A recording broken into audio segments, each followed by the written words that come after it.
just like anti-nausea medication, right? Yeah, exactly, Megan.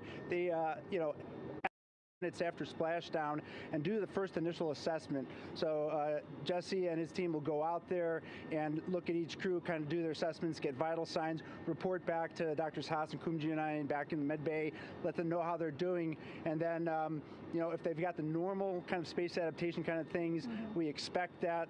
They're good to go on that. If anything, didn't go the way we want, they're all prepared for that as well. And Jesse and his team, this is their full-time job, taking care of, sailors and folks who might be injured. We don't expect any injuries, but coming back, going 25,000 miles an hour down to, 20, miles an hour is still a dynamic process. I've heard it described as, kind of like a car crash. And then the crew will be ready to go, and Jesse and his team will make that transition to get them out to the front porch, do assessments on them again, call it to our med bay, and then once we have that and they're all good to go and the crew's feeling okay, we'll hoist them up in the helos. It's about a 3-minute flight back to the flight deck, and that's where me and the astronaut chief, Scott Tingle, will actually meet them. I'll get eyes on them, make sure they're all good, just take very slow transitions, and then one by one we'll either get them out with the SMTs, the SAR med techs under each arm, just kind of just walk them very slowly to med bay, which actually helps them acclimate back to 1G. Or if they really don't have their sea legs back yet, then we might put them in what we call a stair chair, which will be right behind them, and then just very slowly kind of get them back into med bay to start our full assessments for the team. Yeah, so a really great team here to support them as soon as they get back, and also all throughout the mission, of course. You talked a little bit about this, but obviously, we have seen astronauts return from the International Space Station for over 25 years, so we kind of know that that journey, how it affects the body. But yes, we're talking about humans returning from the moon for the first time since 1972. How is this different from your perspective?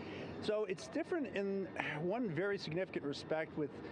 On Apollo, for exercise, they had something called the Apollo Exergenia, which was basically just a little canister with some ropes, and they would have some resistance and kind of do that. And the Apollo astronauts really liked that. They liked the ability to exercise, because you decondition from a musculoskeletal standpoint, you lose your strength and your stamina very quickly. We had something called the Orion flywheel, which was able to impart much greater loads in terms of resistance, so they're able to do squats, deadlifts, different things, not dissimilar to what the ISS astronauts do, but with a lot less room to do it. And they also did rowing activities for cardiovascular health, and the crews loved it. But for the lunar crews, the future lunar crews, maintaining that physical conditioning, which our astronaut strength conditioning rehabilitation specialists, affectionately known as the ACERs, back in Houston, really work hard to get them in the best shape they're going to, have to be in to get to the moon. That device hopefully will maintain that. And Apollo only had about a 4.3-day journey to the moon. Our astronauts are going to have about a 10 to 14-day journey. Right. So maintaining that physical fitness, that strength and stamina is going to be crucial for the success of being able to do those very physically demanding lunar EVAs. Right. So we're very excited about what the astronauts have said about the device and what they have to say about the role exercise plays, going to the moon. And also the mental benefit. Sure. They just really like sweating, breaking the sweat, and actually just feeling like they're just getting a workout. Right. Thank you so much, Rick. I really appreciate it. I know they're going to be in good hands, so we'll let you get back to it. Thank you so much. Megan, thanks for the time. Back to you, Rob. Okay, Megan, back here in Mission Control in Houston. Everything is moving along in order. This view of Reed Wiseman on the left, Victor Glover on the right. We have good suit leak checks. Everything aboard integrity is in excellent shape. The vehicle, with the Earth growing larger and larger in the field of view, we're now just about 8,200 nautical miles away from Earth and closing in for a splashdown just 1 hour and 5 minutes from now.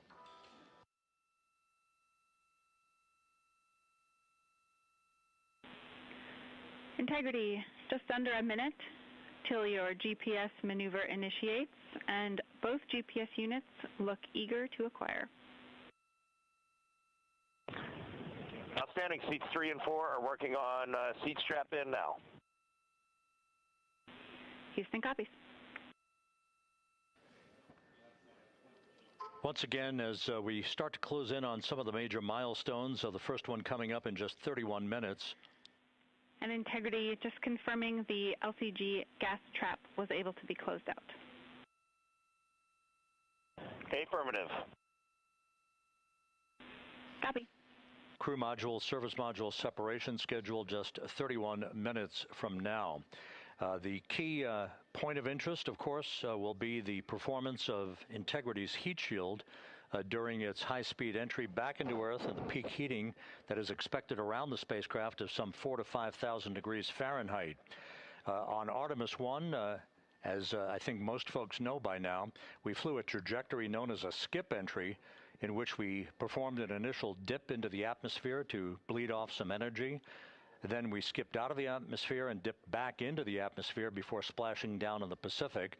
But after the mission was over with, we noticed unexpected liberation of some of the charring effects on the heat shield known as AVCOAT.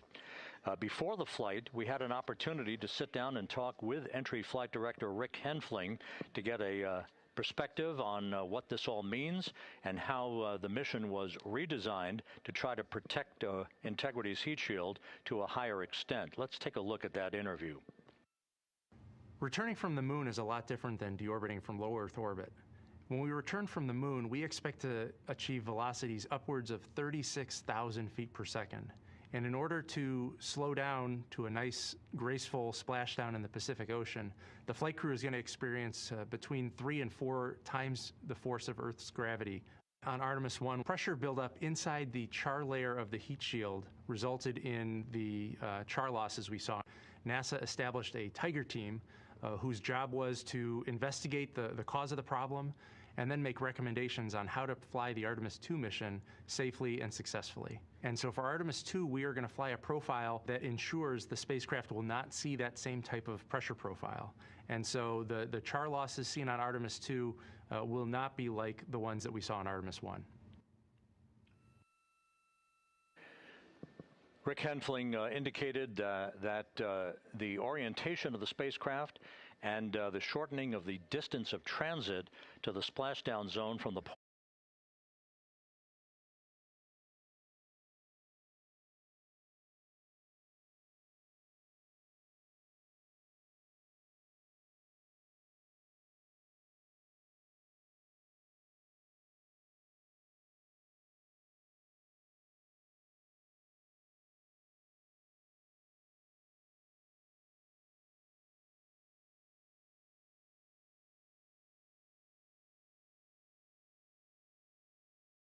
point of entry interface when we reach.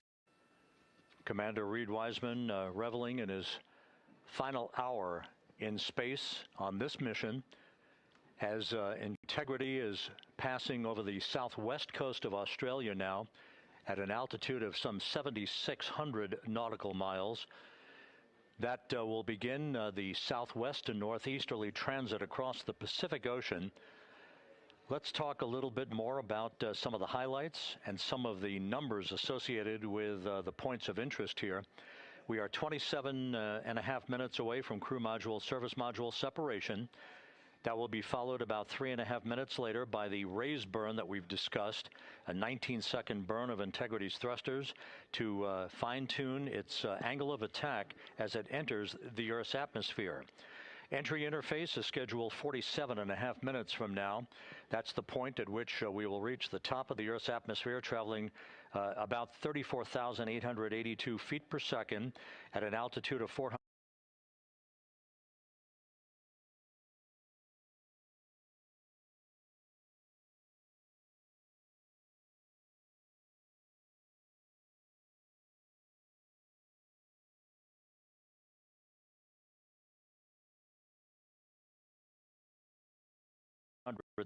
feet. Just 24 seconds after entry interface, we will begin a blackout period of 6 minutes in duration at 6:53 and 54 seconds p.m. Central Time. Now, right about 10 seconds after the blackout period begins, we are expected to reach peak speed, which would be 24,661 miles an hour. That'll be about 103 miles an hour short of the velocity record set by the Apollo 10 astronauts, Tom Stafford, Gene Cernan, and John Young, when they returned from the moon on the Apollo 10 mission in 1969. That blackout period is expected to last 6 minutes in duration At 6:54 and 52 seconds p.m. Central Time, we'll reach our peak heating period of about 4,000 to 5,000 degrees while we're in a communications blackout from Integrity and its astronauts. That blackout should end at 6:59 and 55 seconds p.m. Central Time, at which point we expect to regain communications with the crew. Capcom Jackie Mahaffey here in the flight control room will be talking to the crew, calling them, and we'll await a response from the crew as they come out of that blackout period. And at that point, their altitude will be just 157,000 feet above the Earth, traveling at 13,000 feet per second with a range to splashdown of just 147 nautical miles. From that point on, the next key series of events will be the deployment of a series of parachutes that we discussed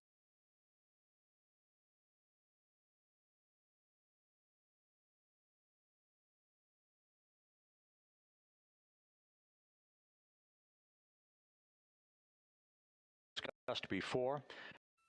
All of Integrity's systems in great shape. The crew is suited up.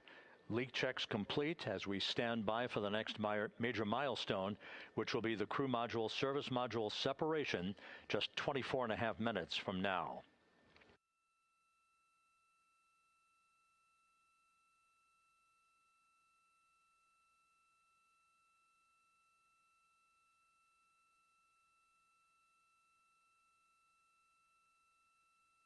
All of the activities from the start of entry interface to the point of splashdown will be quite rapid fire, just 13.5 minutes from the point at which we begin descent into the Earth's atmosphere till splashdown.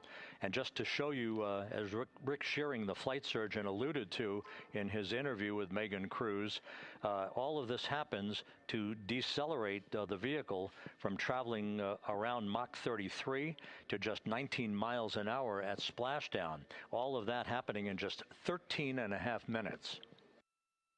But the vehicle and the parachutes are all designed to support all of that, so we'll be standing by to report all that to you in sequential fashion as these milestones are ticked off and as we hear from the crew during its entry back into the Earth's atmosphere and ultimately when they emerge from the blackout period, and at that point we'll be just minutes away from splashdown.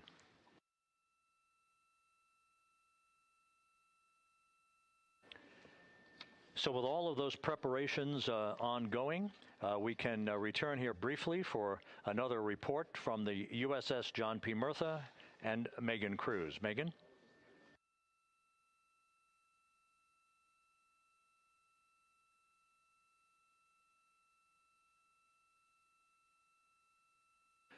And we'll regain that communication with the USS John P. Murtha just momentarily.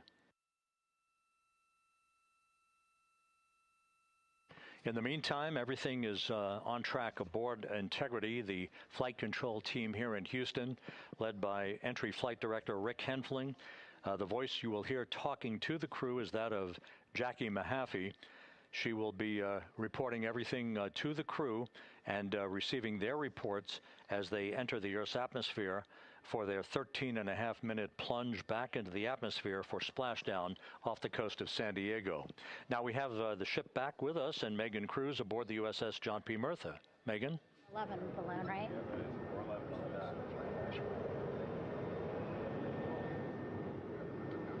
Hey, Rob, yeah, the excitement is really building here on the ship. I'm watching right now one of the weather balloons being lofted up from the ship. Again, weather balloons, very important for us to make sure that we are tracking the right kind of weather and also the data that's needed for what's called our Sasquatch team. Again, it's a team out of NASA that basically makes sure that the debris that comes off of Orion, again, some of those pieces of the parachute system, make sure that they don't fall on us here in the sea and and also our aerial assets, our folks in helicopters. So watching that float away right now. But with me right now is Captain Eric Kenny. He's the commanding officer of the John P. Murtha naval ship. Thank you so much for being here. There are so many moving parts that you have to keep an eye on. That's absolutely right, yeah. But first of all, on behalf of the crew of USS John P. Murtha, Megan, thanks for having me on today.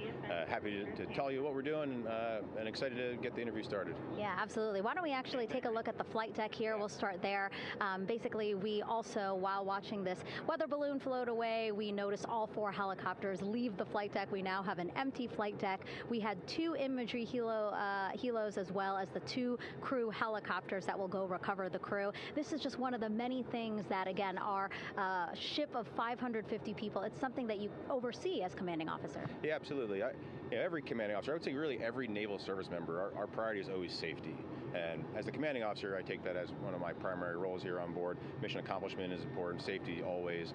So my day really has, I would say my message to the crew has sort of changed over the past 24 hours. As we're leading up to today, we've been building up the excitement and motivating the team for the training that we've executed.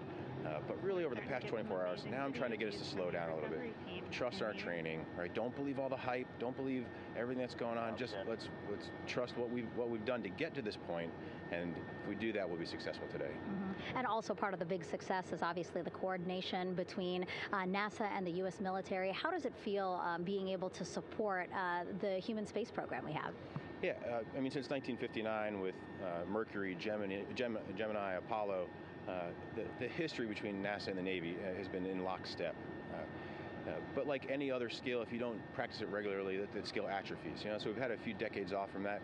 But, over the past 4 or 5 years, really with this ship over the past year, we've constantly trained and working for this moment right here. Building up the hype, but to get to this point today, to be able to trust all the training we've done. We've worked with, working with NASA, the Air Force, the medical team, dive team. You want to talk about high-performance organizations coming together, working in unison? We are seeing that here on board the USS John P. Murtha, and I can't be more proud of all the work everyone's doing. Yeah, you had some great words this morning saying just that, again, that it's really nice to see everybody working together and so excited. I mean, you just became the commanding officer of this ship back in February. How does it personally feel for you to be a part of this historic moment today? Yeah, I mean, first and foremost, I'd say any opportunity to command any warship in the United States Navy is a tremendous honor, is a pinnacle of any naval officer's career. That being said, as my change of command was approaching, and I realized that Artemis was going to be in the window here, to say that I'm humbled and honored to be here is an understatement. What really just excites me is the opportunity to see this crew, who has been training so hard over the past year plus, come together. It is what inspires me. Listening to NASA and the ownership and pride they take, they make my crew better. I think we're making NASA better together. That synergy is something that I'm happy to see and hopefully take forward with me in my career. Yeah, it's all about partnerships. We couldn't do it without you, and we couldn't have gotten to the moon without our international partners as well. So thank you so much, Captain. It was really great to have you here today. Thanks, Megan. Awesome. All right, Rob, back to you. Thank you, Megan. Back here in Mission Control in Houston.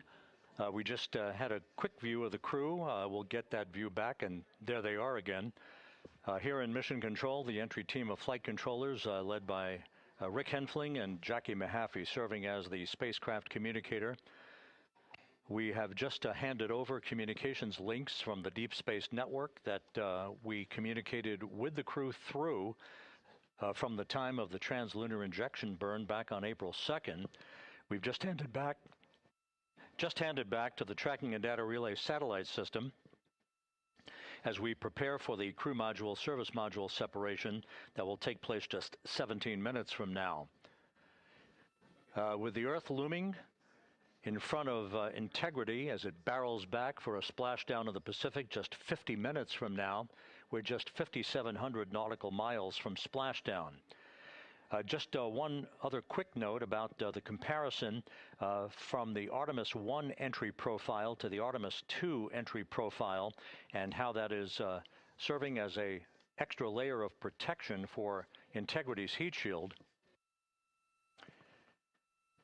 The Artemis 1 entry had an entry range of some 3,178 nautical miles, a very long down track, and a very longer period of exposure to heat loads than we're experiencing tonight. It also had that skip entry profile that we discussed earlier, dipping into the Earth's atmosphere, then back out, then back in. It was about 20 minutes of exposure. Integrity, Houston, comm check on TDRS. Jackie, we have it loud and clear on TDRS. We have you the same. And there's one of the weather balloons being deployed from the USS John P. Murtha.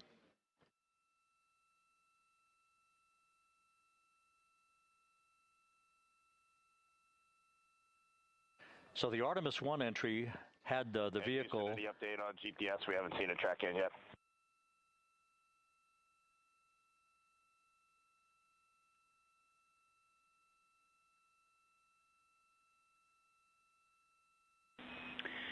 Reed, we are watching. We are starting to get into the window where they may start acquiring, so should be within the next 10 minutes. Okay, sounds good. We're holding at step 17 and getting ready for CM-RCS hot fire.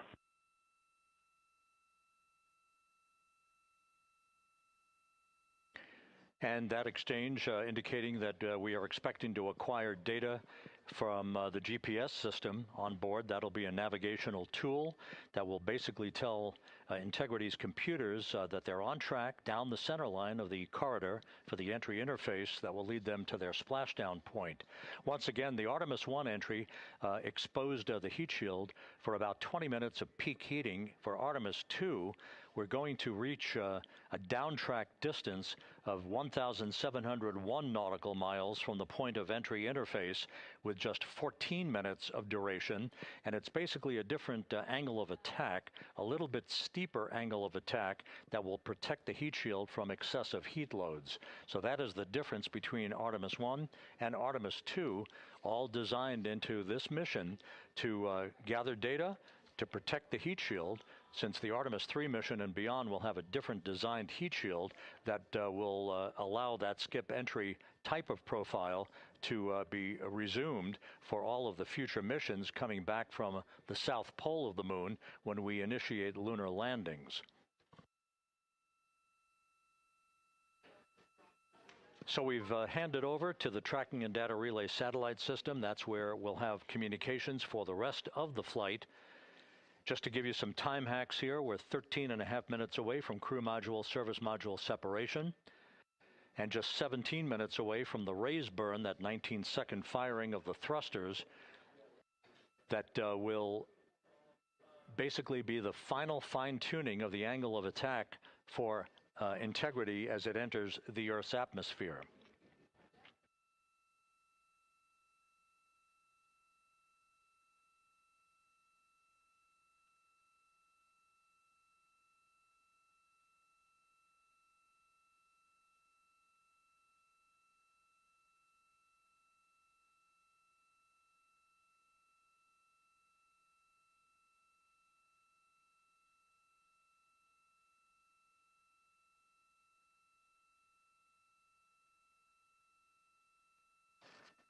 And once again, a dueling box view of some of the assets that are involved in recovery operations today. The Integrity, cabin configured, all crew suited and seated. Houston copies. That confirmation from Reed Wiseman aboard Integrity, as you see the assets being deployed to the splashdown zone.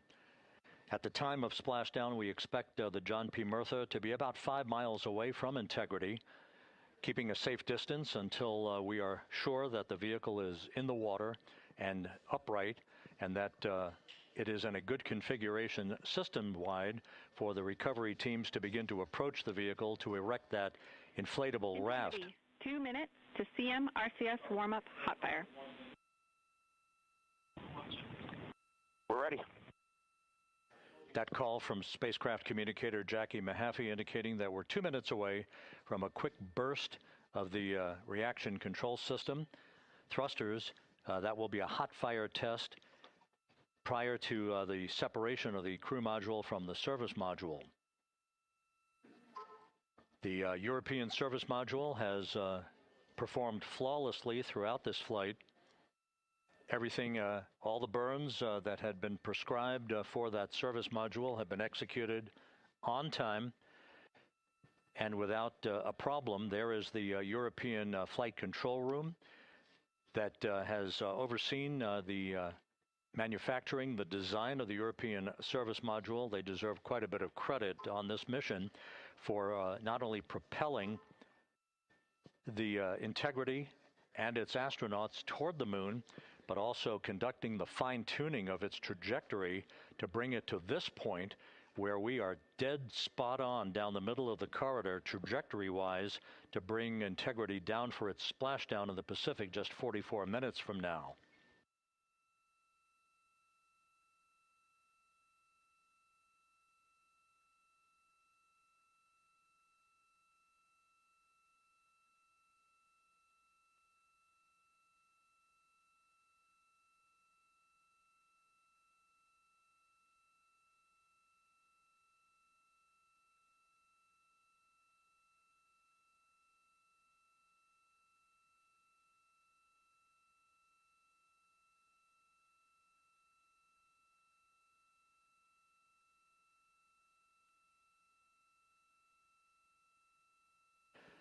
What you're looking at is a computer-generated visualization based on real-time telemetry from Integrity, currently traveling about 16,000 miles an hour.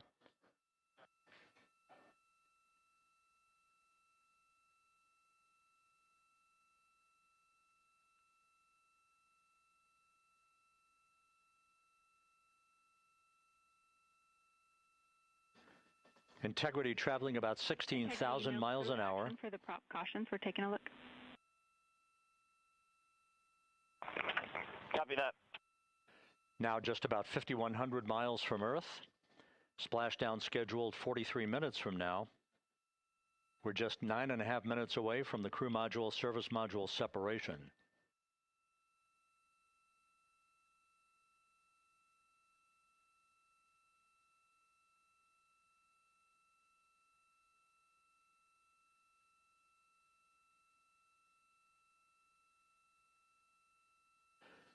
We are confirming. Integrity, we are assessing details, but so far looks like a good hot fire. Looks good on board, Jackie. Thank you. And Jackie Mahaffey took the words out of my mouth. I was just about to say that we had a good hot fire test of the thrusters in advance of the crew module service module separation that's coming up just 8.5 minutes from now. This will begin the period in which we will have rapid-fire succession of critical activities on board that will lead to entry interface just 28 minutes from now, where the vehicle will enter the Earth's atmosphere at an altitude of 400,000 feet. The time of entry interface, 6:53 and 30 seconds p.m. Central Time.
Integrity's astronauts were awakened at mid-morning to begin their entry preparations.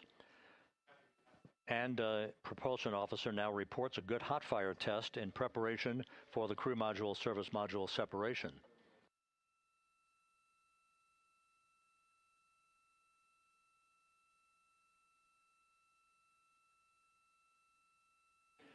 We're now inside 41 minutes until splashdown. Integrity Houston, we have confirmed a good CMRCS hot fire. And although we are not seeing GPS acquired yet, you can skip the troubleshooting steps in 157 for now. Integrity copies.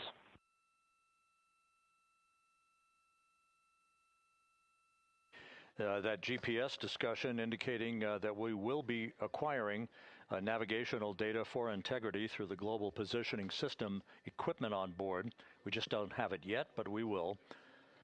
All of Integrity's systems are in great shape to support its high-speed entry into the Earth's atmosphere.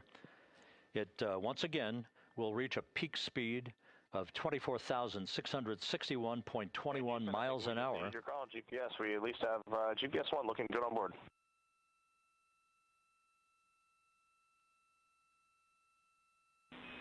We are confirming.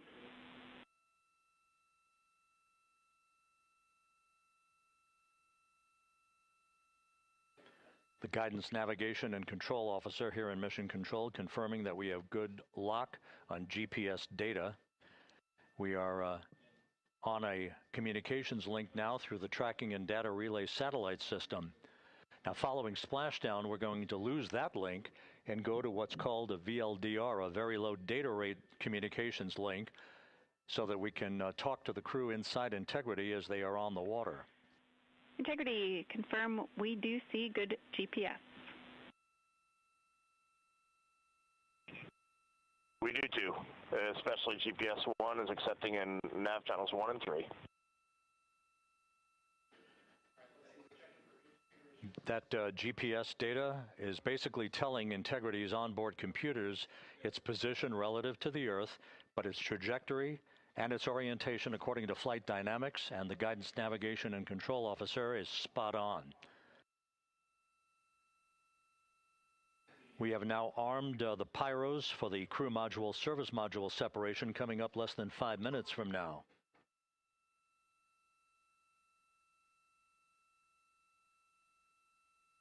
Once again, just 10 seconds after entry interface, we will see Integrity reaching its peak speed of 24,661.21 miles per hour. That will be just seconds before we begin a 6-minute blackout period. Integrity Houston, your vehicle is in a good config for CM-SM SEP and go for CM raise. Houston, we see the same on board and copy go for CM raise.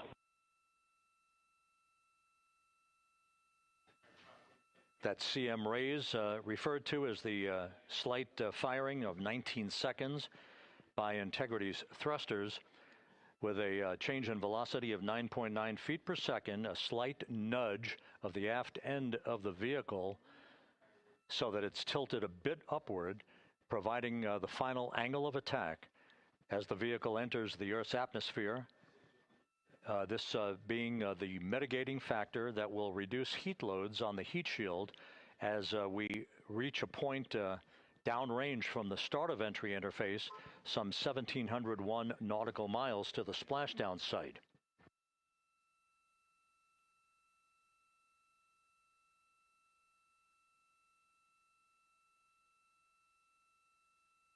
Integrity systems in excellent shape. We are currently 3,300 nautical miles left in this mission. Splashdown scheduled 36 minutes, 39 seconds from now.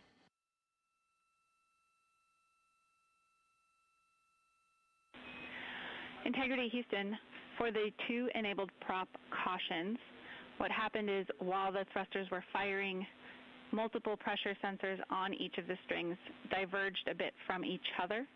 Those limits look to be set pretty tight. We think it could happen again when the thrusters fire in the future, so we are going to suppress those messages. We concur with suppress, not inhibit. Thank you. That exchange between Jackie Mahaffey, our Capcom for tonight, and Reed Wiseman aboard Integrity, indicating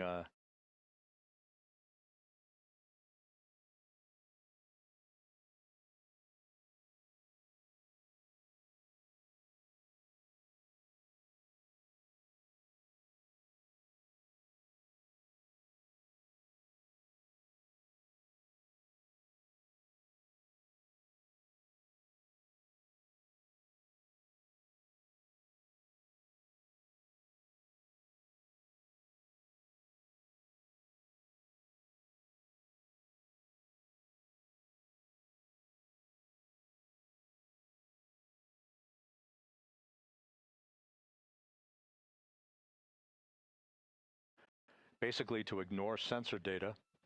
All of Integrity's systems are in good shape.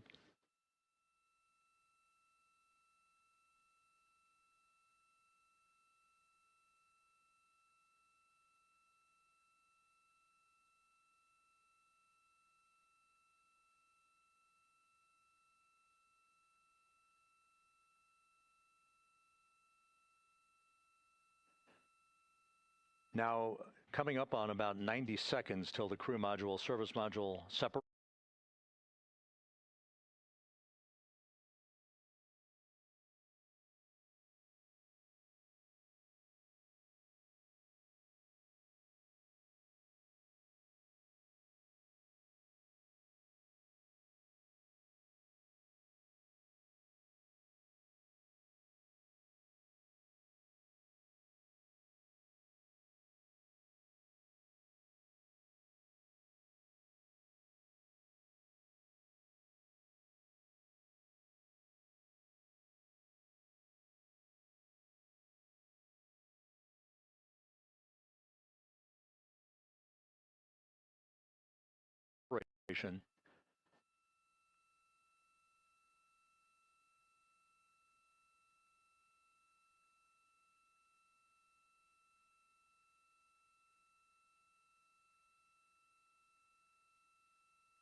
All quiet here in Mission Control as we enter the most critical phase of the completion of this flight.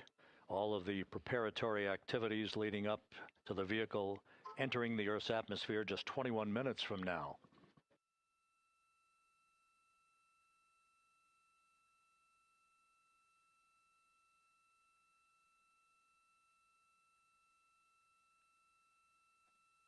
Coming up on 1 minute. Mark 1 minute till crew module, service module separation.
And we have confirmation of crew module, service module separation, and a great view, albeit momentarily.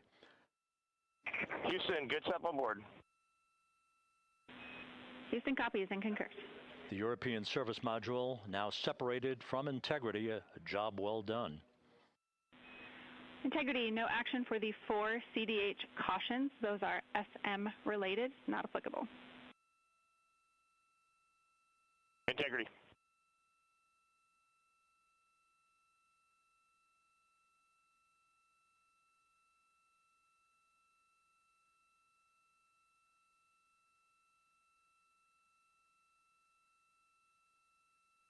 So, with Integrity now flying free on its own for the remaining 32 minutes of this mission. Next up, the raise burn, a 19-second firing of Integrity's thrusters. GPS 2.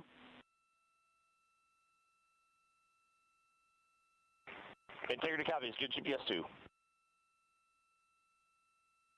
Coming up on the 2-minute mark until the raise burn. Again, this is the final tweaking of the orientation of Integrity to put it in the right angle, if you will, the angle of attack that it will fly in during its entrance into the Earth's atmosphere. Entry interface now just 18 minutes, 25 seconds away. This is a visualization, but driven by real-time telemetry. This is the maneuvering of Integrity to the raise burn orientation. Just 2,800 miles from Earth.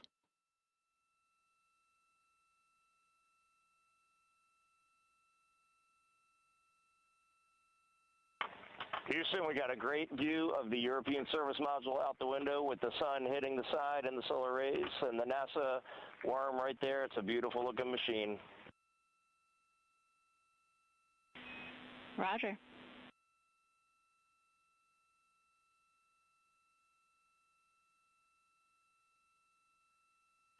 And we have completed the maneuver to the raise burn orientation, 1 minute away from the raise burn.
And the crew module raise burn is underway, a 19-second firing of the thrusters, and we have a completion of the burn.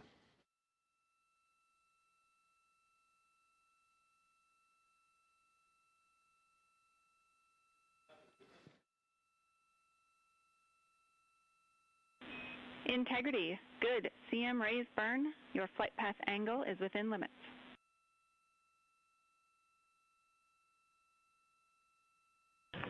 Integrity copies. Looks good on board, Jackie.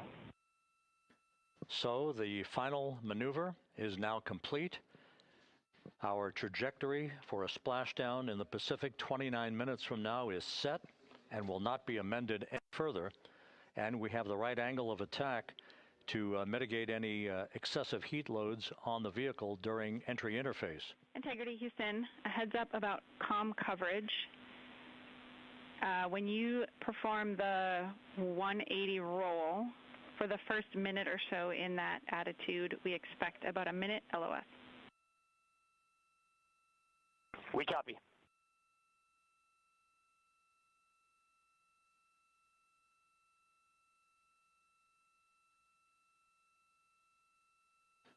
So for those who are watching the series of events coming up, we will enter the first traces of Earth's atmosphere 14 minutes, 45 seconds from now.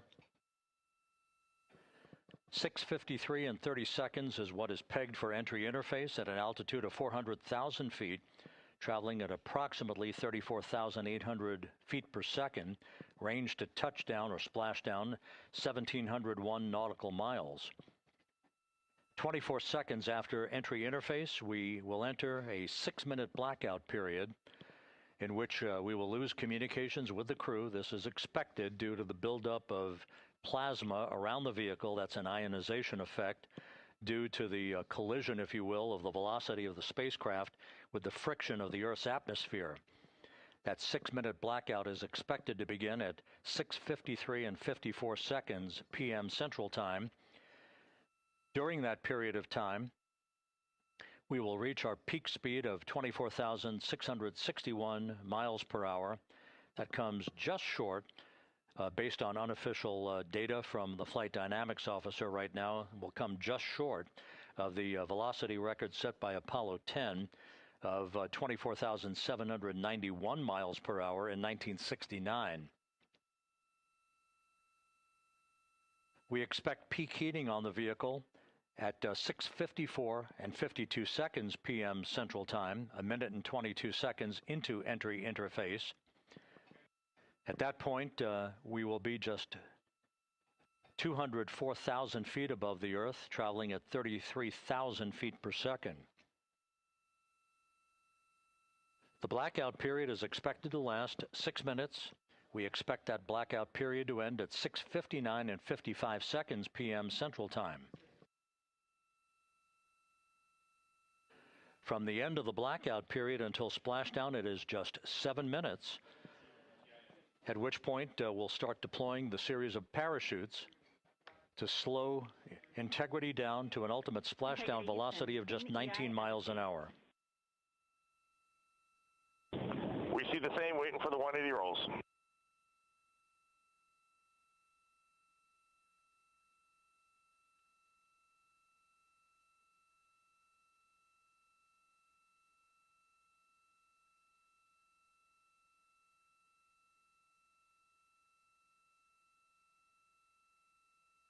The parachute deployment sequence, once again, will come in several segments, but in rapid fire succession. And we have a great view of the moon out window too. Looks a little smaller than yesterday. Guess we'll have to go back.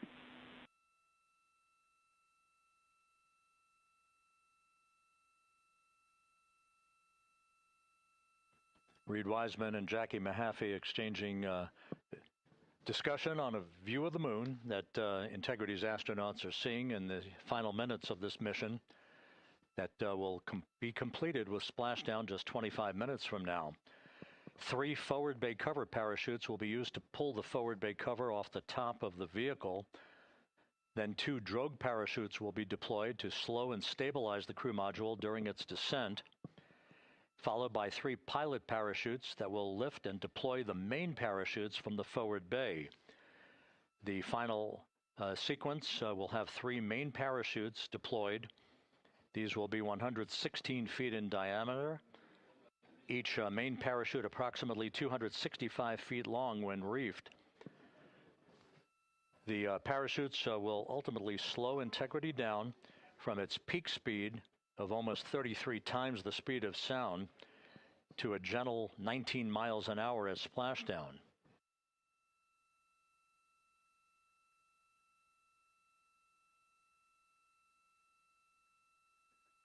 The vehicle is now currently in a roll to the proper attitude for entry interface. Our trajectory is right on according to flight dynamics.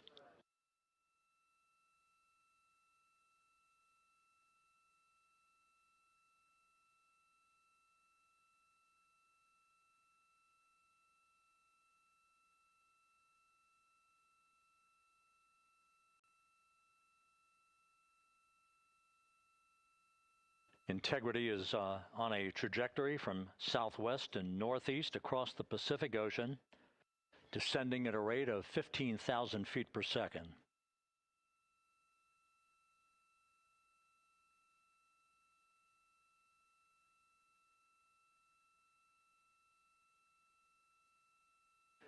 Range to touchdown 4,300 nautical miles, all the systems in excellent shape.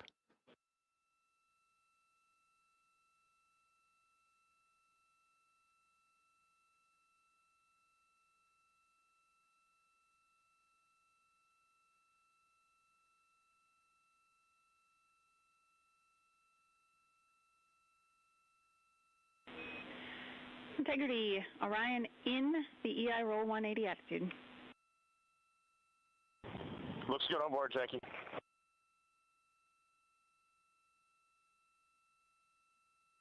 This view out of one of Integrity's windows.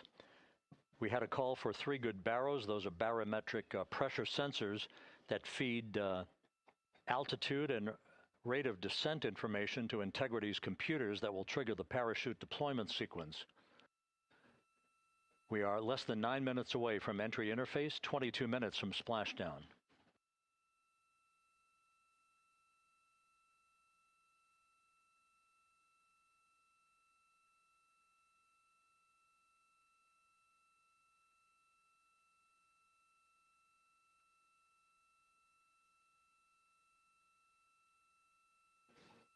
You can see the reflection of one of the crew members in the window.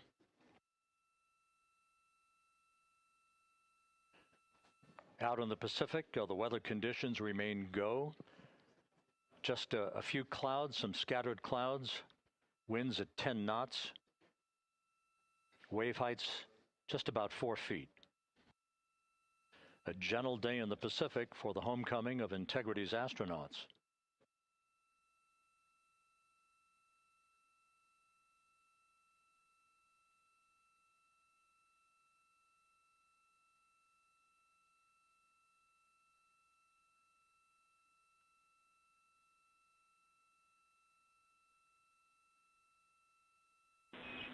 Integrity back in EI attitude.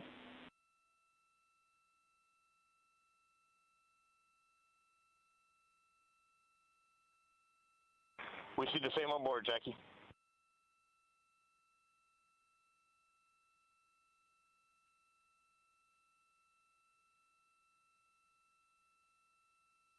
Houston, purge is complete. Crew and vehicle are configured for entry.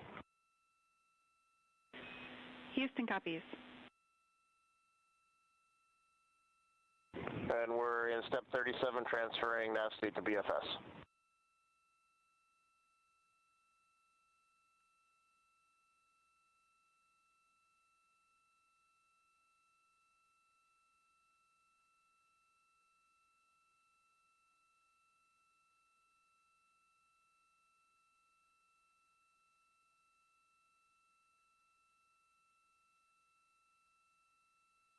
And Houston, in instruction 509, we are not below 0.2.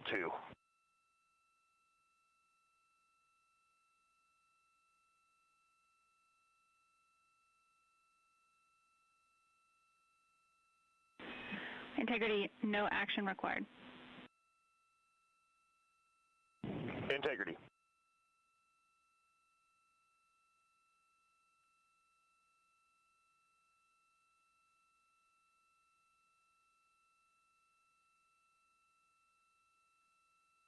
Now 6 minutes away from entry interface.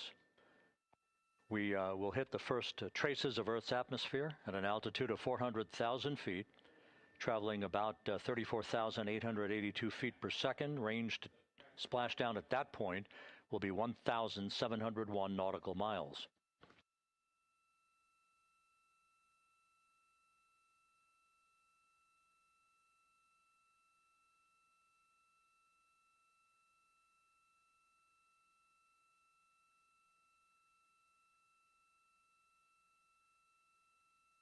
And once again, just a reminder, some 24 seconds after entry interface, we do expect to lose communications with the vehicle and the crew during a 6-minute blackout period when a plasma shield will build up around the spacecraft due to the ionization, due to heating effects.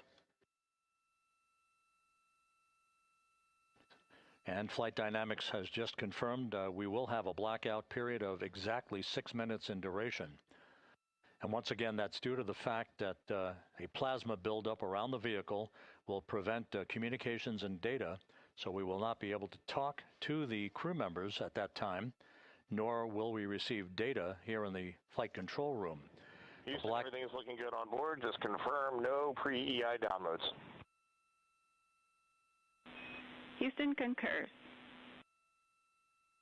That blackout period to begin at 6:53 and 54 seconds p.m. Central Time, and again will last about 6 minutes in duration.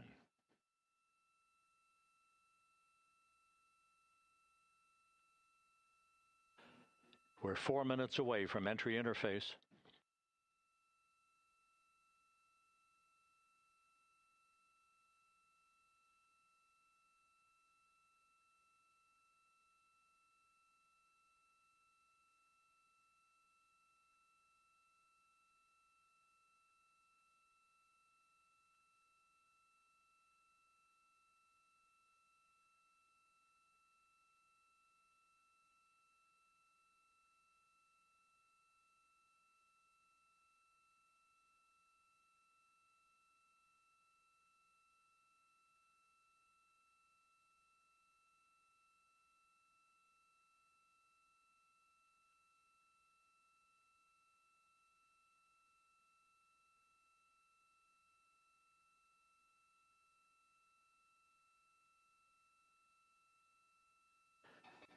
This view from Integrity as it crosses from southwest to northeast across the Pacific Ocean, 3 minutes from entry interface.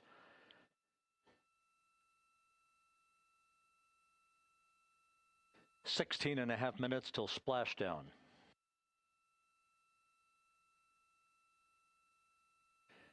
The USS John P. Murtha and the recovery team is on station and in position, as are the airborne imagery assets that we hope to receive imagery from as Artemis enters the Earth's atmosphere and through parachute deployment.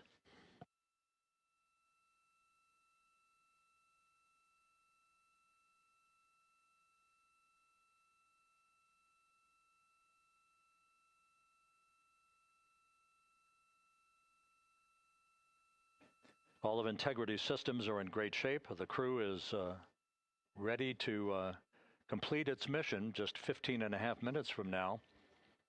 All of the activities today have gone off in perfect fashion. No issues with the vehicle, no issues with the crew. And the weather at the splashdown site is go.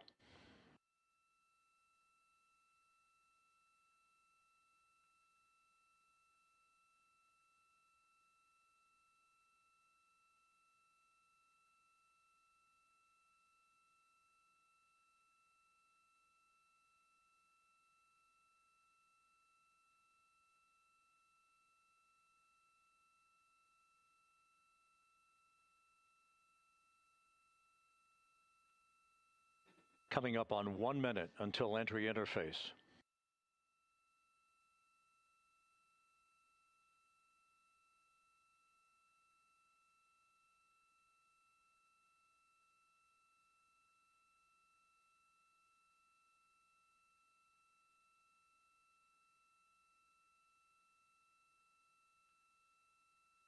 Mark 1 minute until entry interface. 1 minute, 20 seconds until the expected start of our 6-minute blackout. Integrity, 1 minute to a 6-minute blackout. Integrity.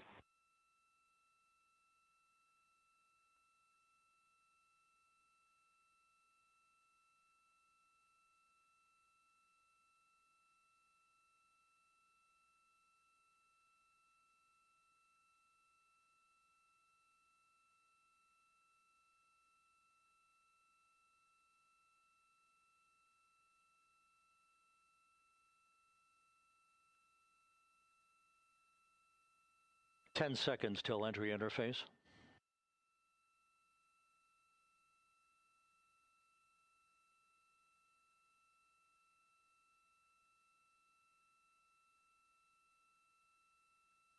And we have crossed the threshold, now entering the Earth's atmosphere. We're at 400,000 feet, traveling 34,800 feet per second.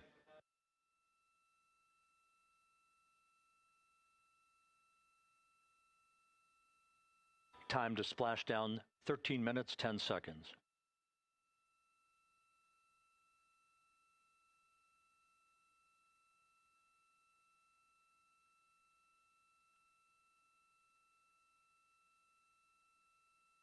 And as predicted, we've entered our communications blackout. This will be a 6-minute blackout period. No voice, no data from the crew.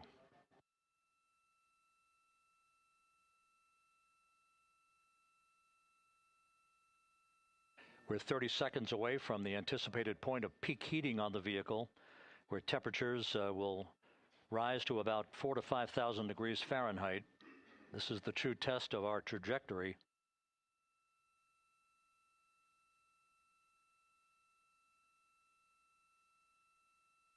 And from the G5 aircraft in the vicinity of the splashdown zone, this view of Integrity.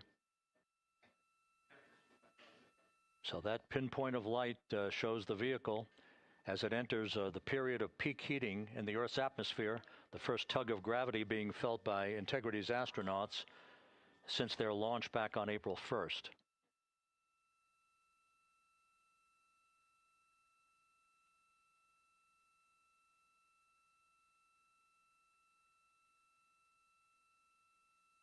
Four and a half minutes until the end of the blackout period. Time to splash down, 11 minutes, 33 seconds.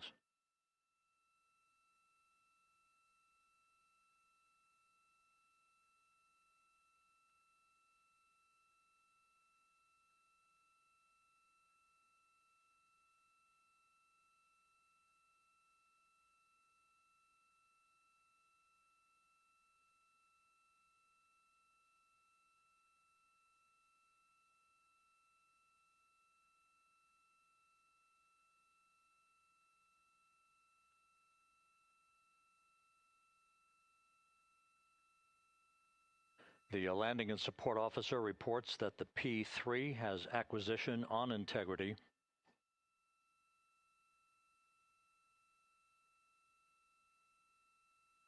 Three and a half minutes left in this blackout period. This is a visualization of the plasma buildup around the spacecraft and the repelling of that heat on Integrity's heat shield.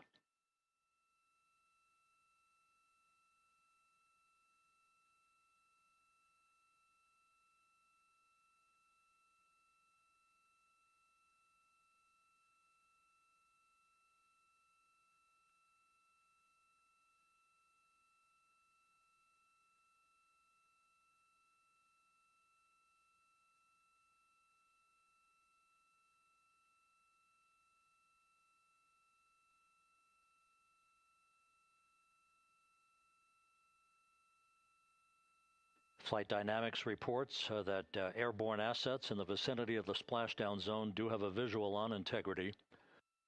Still 2 minutes and 40 seconds left in our blackout period. Time to splashdown, 9 minutes, 35 seconds.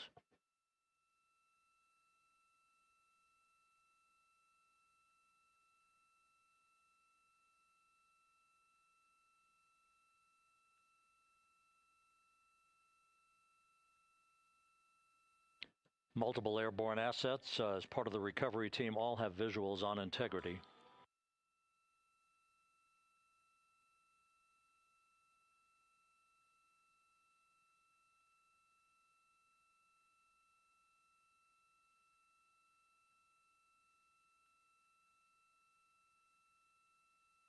And the WB-57 flying in the splashdown zone also has a visual.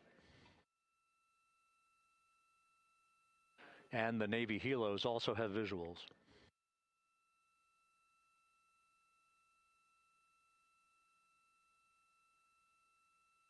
We're still in the blackout period. Still do not have communications from the crew.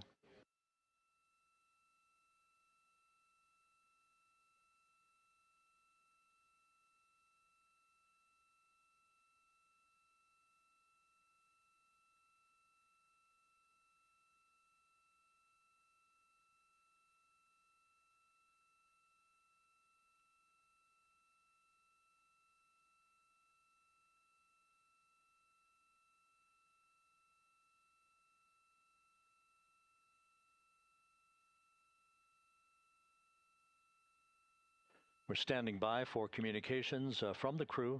We should be out of the blackout period less than a minute from now.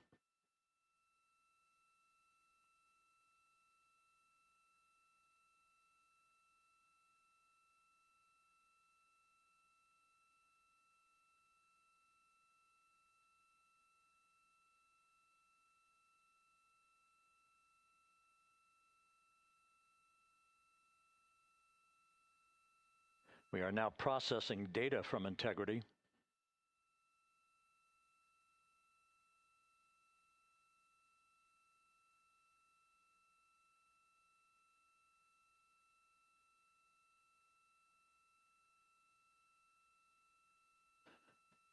Landing and support officer reports the small boats are en route to the splashdown target zone.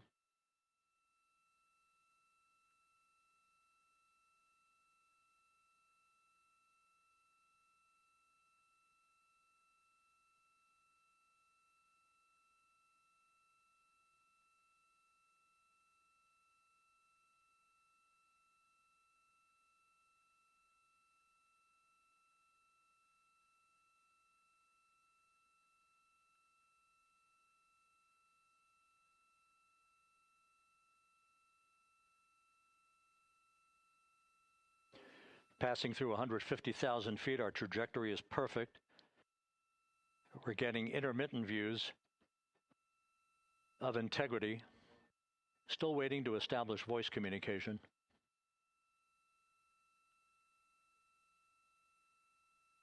Integrity, Houston, comm check, post-blackout. Houston, Integrity, we have you loud and clear. Your trajectory is nominal, and your recovery teams have visual. Guidance looks good. No action for the enabled internal camera controller fail. Big cheers from the viewing room here in Mission Control as voice communication reestablished with Commander Reed Wiseman. For America and a waiting world, Integrity is 5.5 minutes away from coming home.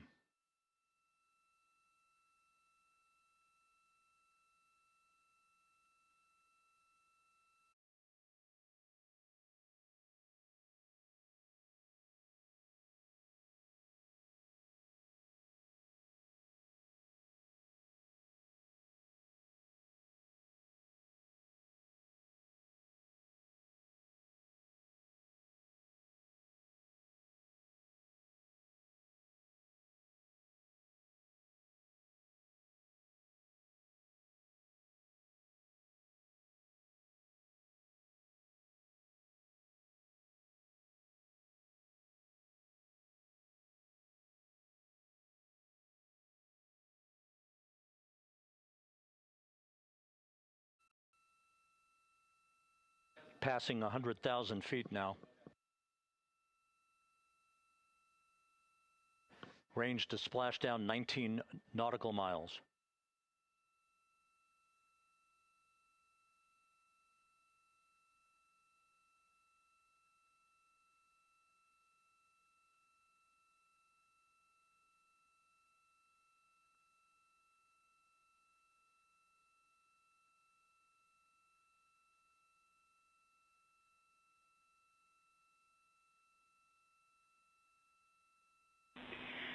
Integrity impact to the camera controller fail is no cab 1 views of the chutes.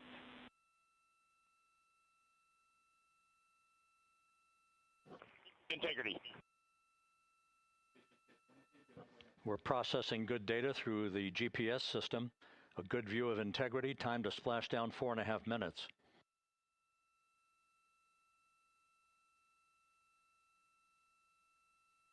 And a view of Integrity from the WB-57. We're at 50,000 feet.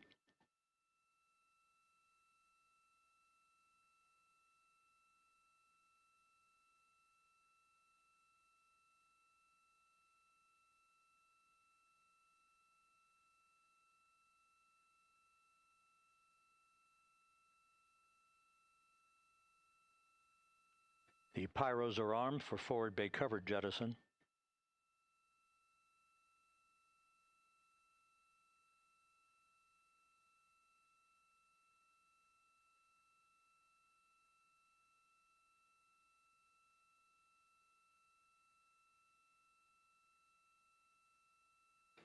And there go the first series of parachutes, and we're on drogues. And Houston, we're visual 2 drogues out the window. 2 good drogue chutes. Next up. We copy, we see them. Next up, the deployment of pilot parachutes that will pull the main chutes out. Time to splash down 3 minutes and 10 seconds.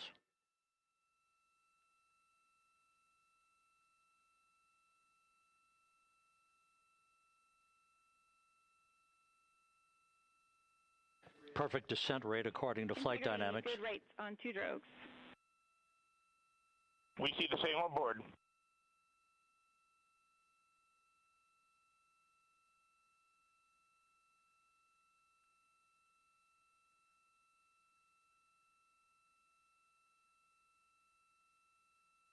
Passing through 10,000 feet, still on drogues.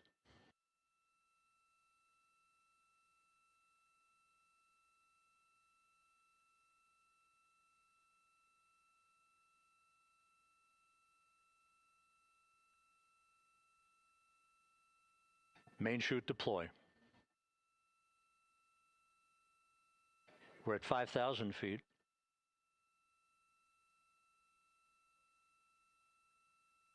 Search and recovery beacon has been activated on Integrity.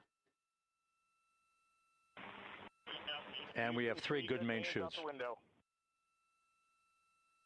Good 3 main chutes, good reefing, good descent rate. Good rates, and we see 3 good-looking parachutes.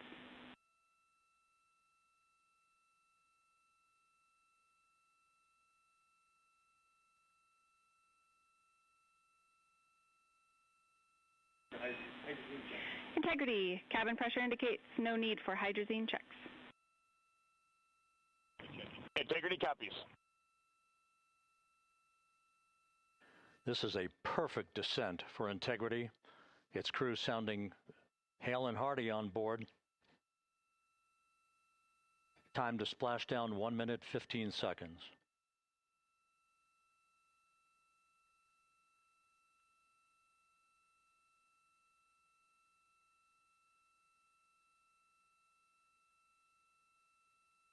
Integrity about to complete a journey spanning 694,481 miles from its launch from the Kennedy Space Center back on April 1st, and a trip around the moon.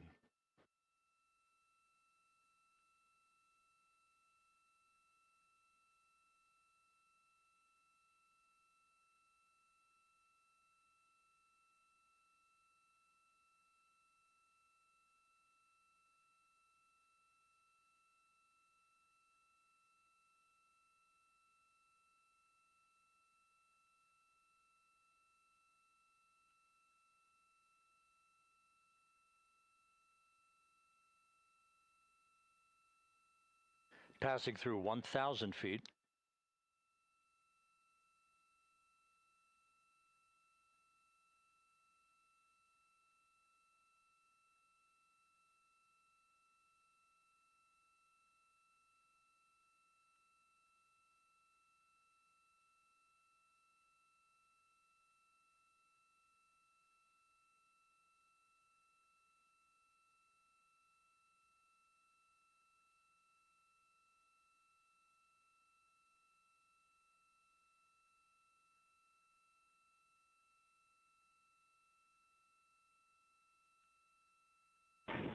Integrity, splashdown, sending post-landing command now.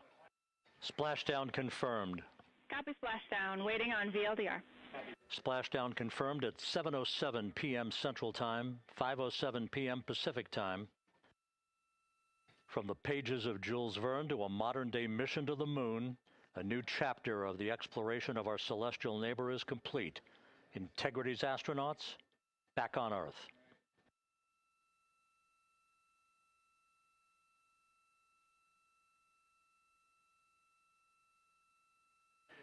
And the landing and support officer reports the vehicle is stable 1.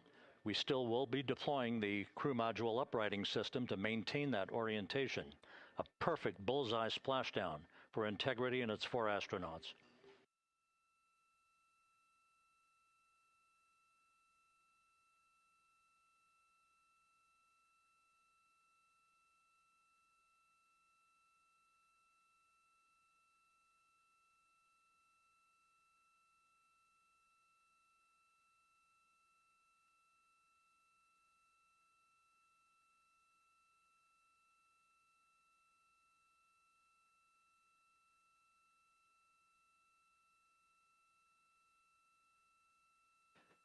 The unofficial splashdown time, 7:07 and 47 seconds p.m. Central Time. We'll get that refined for you.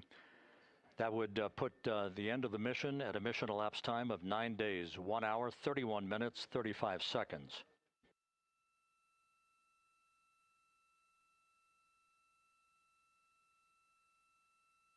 And we're configuring for very low data rate.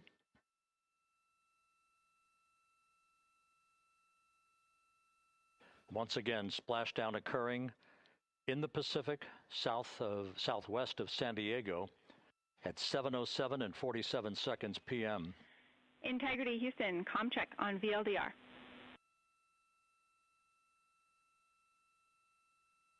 Houston, we have you loud and clear on VLDR. How us? We have you the same. We'll meet you over in post-landing. Perfect communications established. A journey. We are stable 1, 4 green crew members. Houston copies all. Reed Wiseman reporting 4 green crew members. That is not their complexion. That is the fact that they're in great condition. That's what that means. So stable 1, upright. The crew module uprighting system is being deployed. The 5 airbags being inflated through helium to maintain the upright configuration for the vehicle. This was a textbook entry and a textbook touchdown for Integrity. Reed Wiseman, Victor Glover, Christina Cook, and Jeremy Hansen back on Earth after a journey around the moon.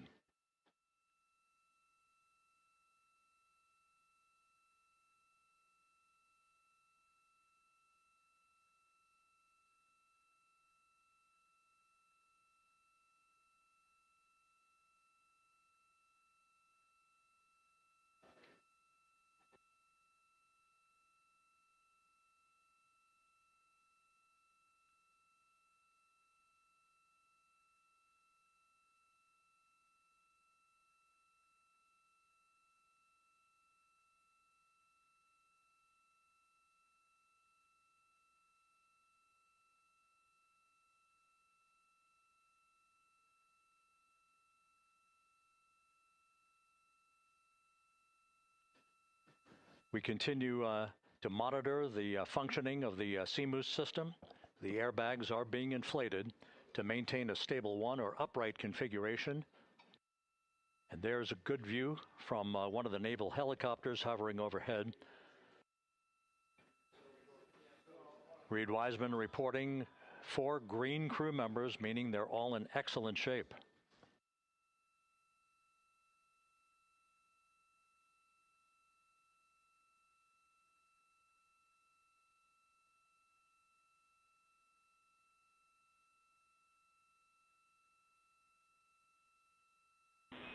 Integrity Houston for SAR beacon and radio. SAR beacon is in for 06, and we're powering the radio now. Go ahead. We see the beacon on. However, the recovery team is not seeing the signal. Your SAR radio uses the same antenna, so you may run into trouble with the radio. Okay, copy. And we are also powering up the sat phone now.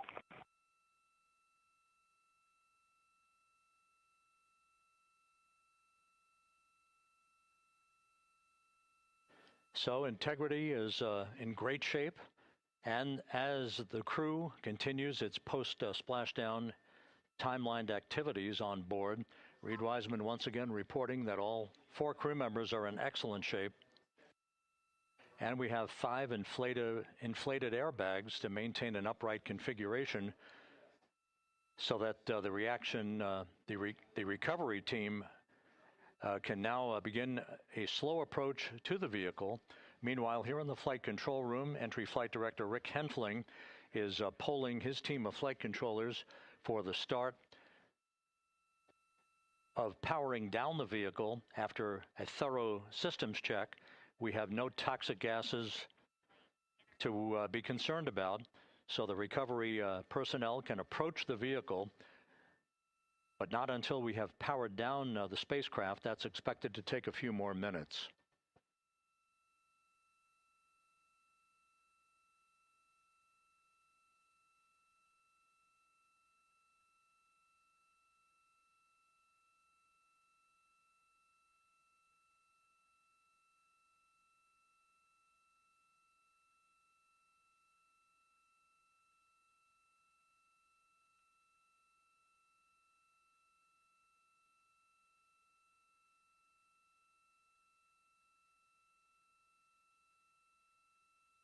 Integrity back on Earth, following its historic flyby of the moon.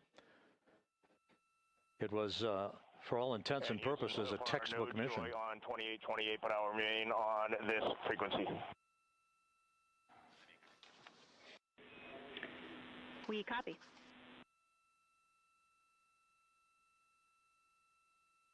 Reed Wiseman indicating some trouble with the SARSAT phone on board. But that's not an issue. What is more important is that the vehicle is solid.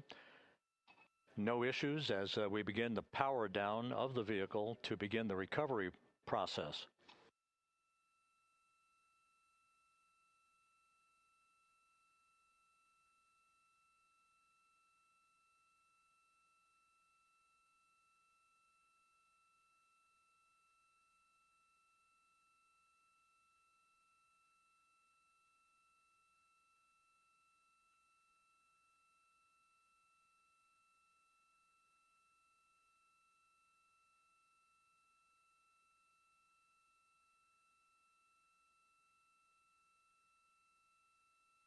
The propulsion officer here in Mission Control reports that we have safed the prop system on integrity. Can you say again? That was very weak and broken.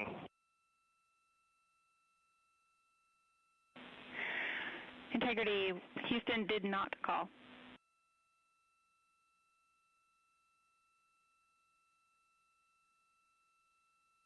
Copy that, Houston. It might have been on the SAR radio. Stand by.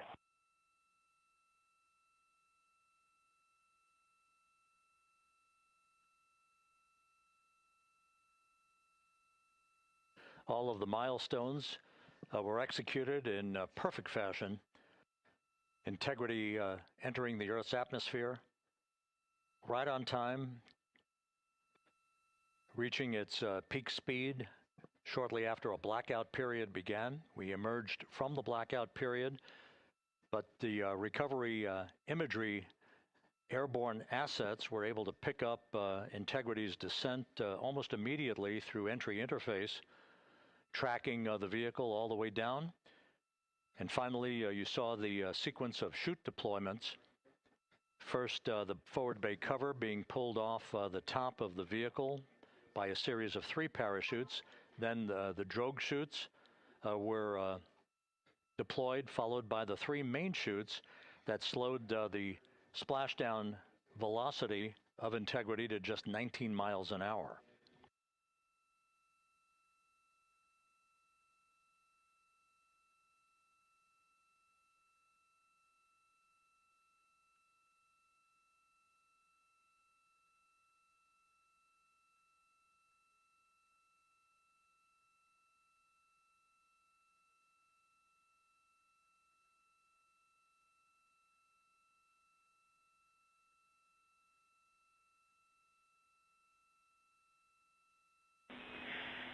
Integrity, Houston, with no joy on SAR and SAT phone, we'd like you to command an additional 15 minutes for a total of 30-minute power down delay.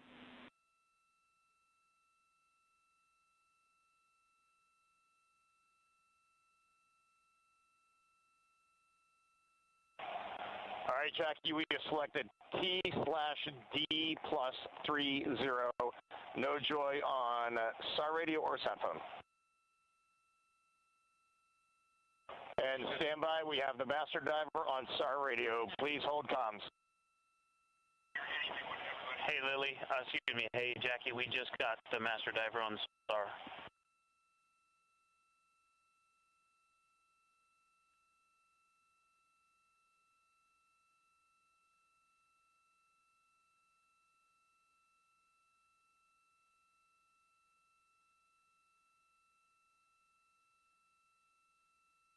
A good view of one of the fast boats. Integrity, Houston, if you are happy with your comm with master diver, you can go back to the 15-minute power down. Okay, stand by. Yeah, we'll confirm here in a second. The crew on board Integrity coordinating with the flight control team in Houston here in Mission Control on the timing of the power down of the vehicle, which will be the precursor to the recovery teams approaching the spacecraft. There are no issues with Integrity. We've had a bit of broken capability in establishing a SARSAT or satellite phone communications capability between the crew on board Integrity and the recovery team. That will get sorted out here shortly. There's plenty of cooling on board Integrity, so there's no rush to begin the power down. I'm trying to call you on the sat phone and not getting an answer there either. Concur. We haven't had anything come through.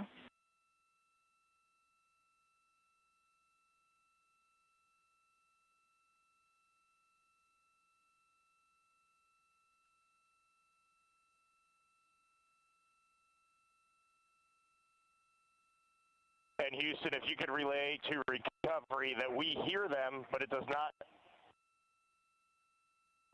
appear as though they are hearing us.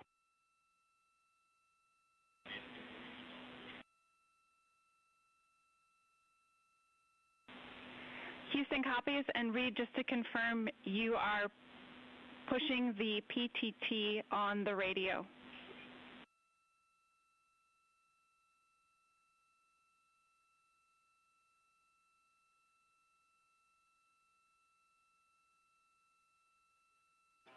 So as we continue to sort out the communications between Integrity and the recovery teams, we are standing by for the initiation of the power down procedures that, as you see, the recovery teams are moving towards the side of the capsule. The next major event will be the erection of that large inflatable raft called the front porch. That will be the port of call for the crew as they're being extracted one by one from the vehicle.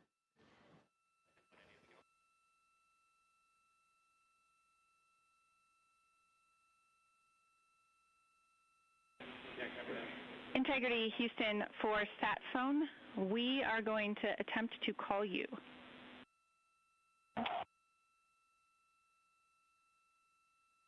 Good idea, standing by. And Jackie, yes, we are pushing the push to talk, the two buttons on the left side of the radio below the up-down arrows. We are utilizing them. I'm rebooting the radio to see if we get good comms. Okay, we copy all, and just to confirm, you are seeing that you are touchdown plus 3030 for power, correct? That's affirmative.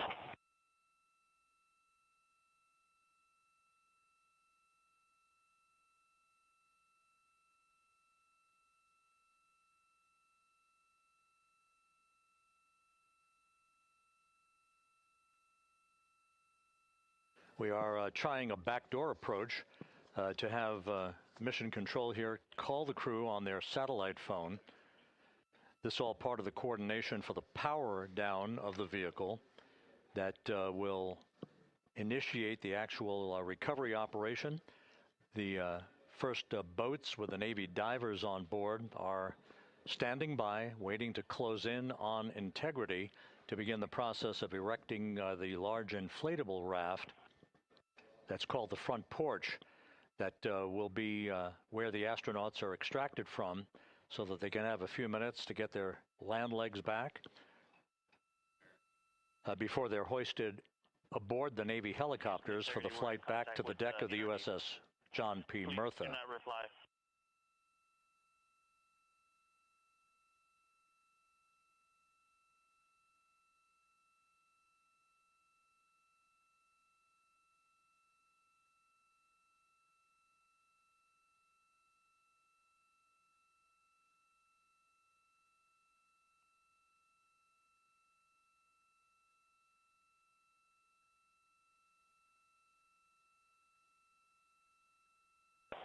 And Houston, please don't reply. NRD, very weak, but readable. Master diver, we can hear, but they cannot hear us.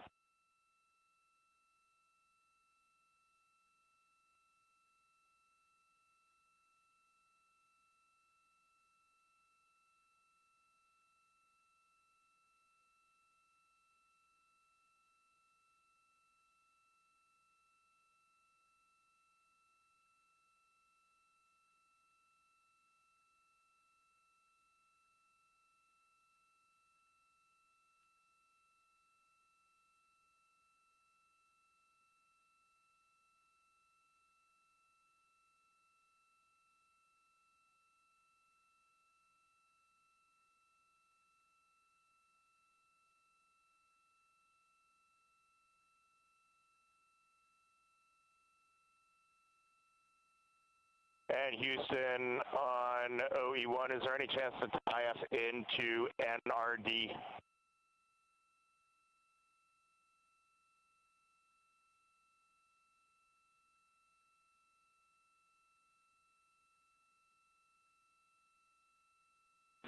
Checking.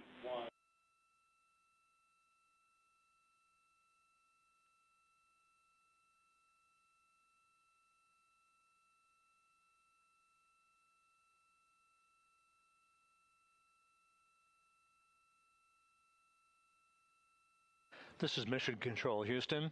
While we stand by for the establishment of communications between Integrity and the recovery team that is basically standing by very close to the spacecraft, we're going to go to the deck of the USS John P. Murtha, where Megan Cruz is standing by with Administrator Jared Isaacman.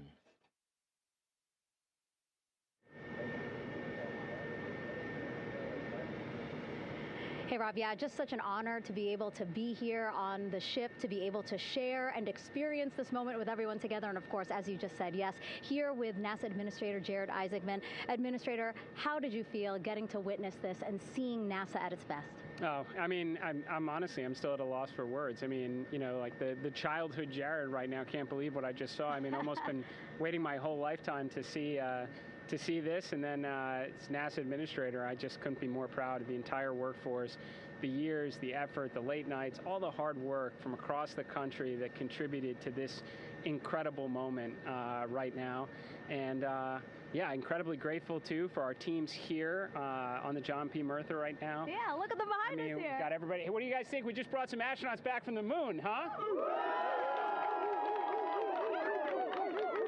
Unbelievable. Thank you. Yeah, so grateful to the Navy, the sailors that are here, the NASA teams. I mean, this is a joint effort that's on their way right now. These recovery forces are getting out to our Orion spacecraft, to Integrity, get our astronauts back on the ship safely. Yeah, and this is not just an accomplishment for NASA. This is an accomplishment for humanity. Again, a historic mission to the moon and back. How does this make you feel, and what do you hope people take away from this?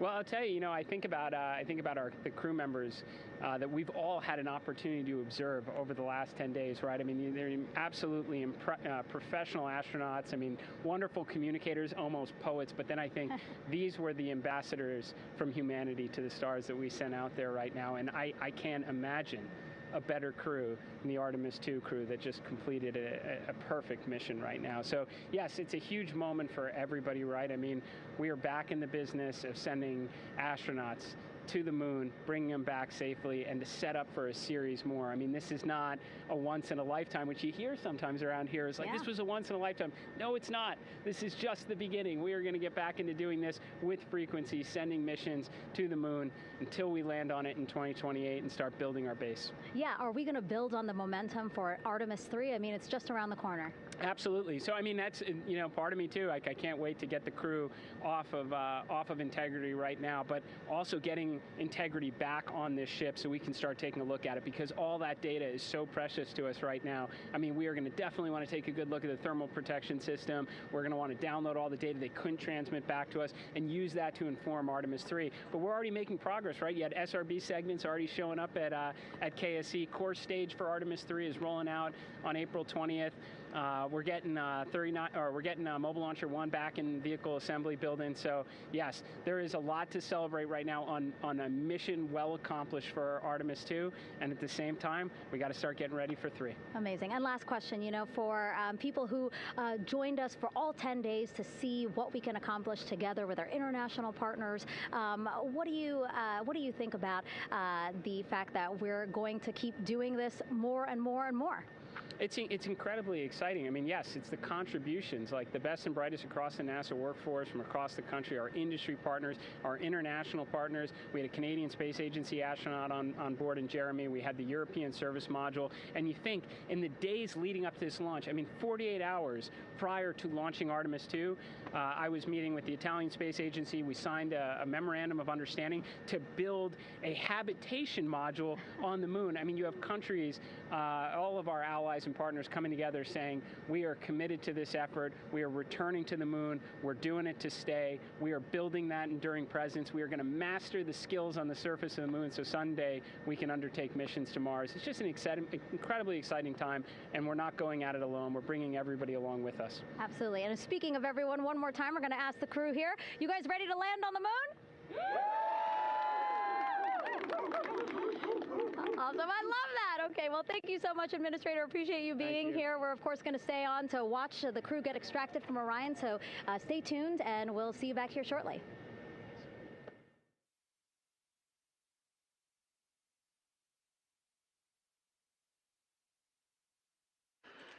Thank you, Megan, and thank you, Administrator Isaacman. We are in the process of working to establish that communications link and to establish the procedures that will lead to the power down of the spacecraft, which is gently bobbing in the Pacific following a bullseye touchdown that occurred at 7:07 p.m. Central Time, 5:07 p.m. Pacific Time, 2.5 hours before sunset in the Pacific southwest of San Diego. We have once again heard from the crew during that interview opportunity with the administrator, and we have 4 healthy crew members on board.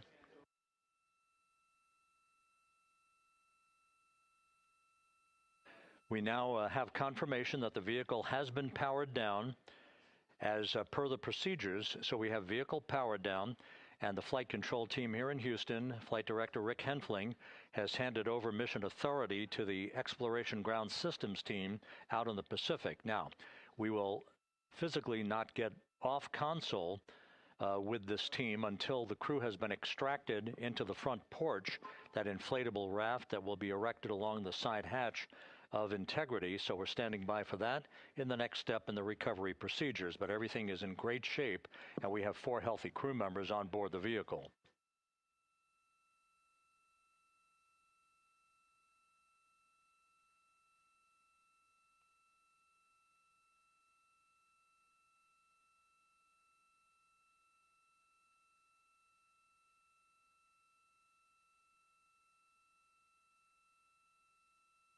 All of the entry events went by the book, no issues, perfect trajectory for Integrity that was culminated with one final raise burn to improve the angle of attack for the vehicle as it entered the Earth's atmosphere. All of that flight dynamics computation worked like a charm.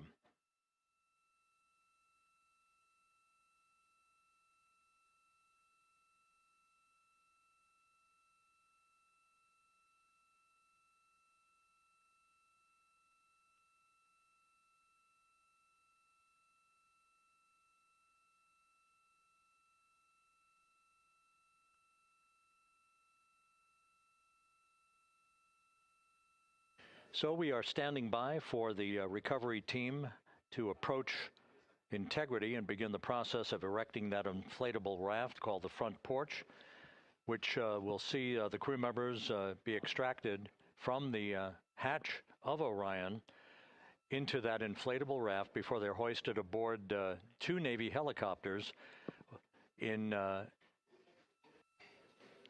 variety of different configurations. Each crew member will be hoisted in sequential fashion, in alternating fashion, 2 crew members for each helicopter before they turn around to head back to the John P. Murtha. Once on the deck of the ship, they'll be brought into medical bay for comprehensive medical exams. But Reed Wiseman has reported several times that the crew is in excellent shape.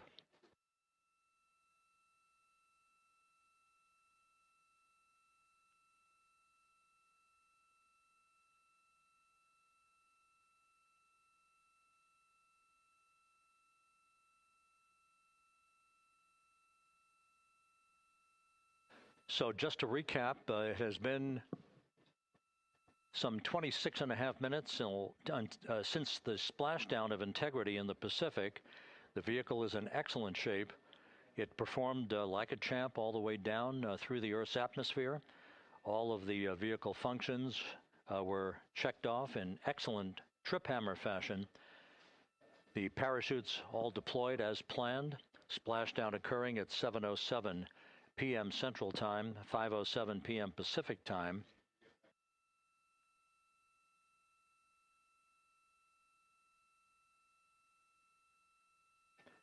And after a bit of a tussle to try to establish a communications link with the recovery team, we were finally able to run through the procedures for the powering down of the vehicle. We've handed over mission authority to the Exploration Ground Systems folks out in the Pacific, and the recovery team will be approaching the vehicle shortly to erect the inflatable raft called the front porch before opening the hatch to Integrity to bring the crew members onto that raft before they're hoisted onto two Navy helicopters, two crew members for each helicopter, before they're flown back to the deck of the USS John P. Murtha.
This is Mission Control Houston.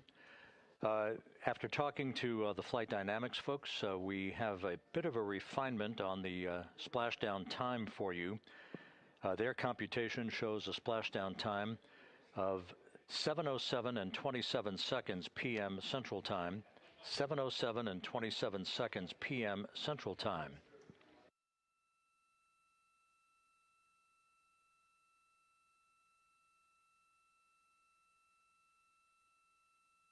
That would equate to a mission elapsed time of 9 days, 1 hour, 32 minutes, and 15 seconds.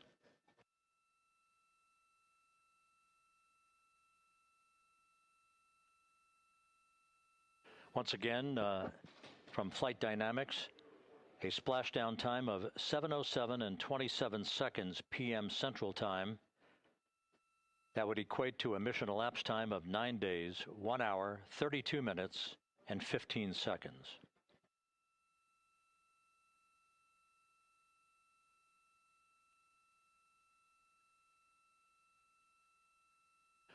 Reports from the Pacific indicate that the recovery team, in communications with the crew aboard Integrity, that the crew remains in excellent shape as they await the approach of the team for a final hazard gas evaluation before they move to the side of the vehicle to erect the inflatable life raft called the front porch.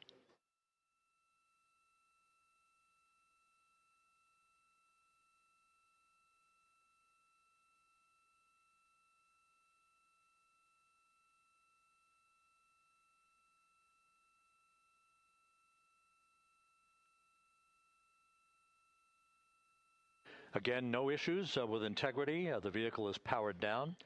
All of its systems are now safed.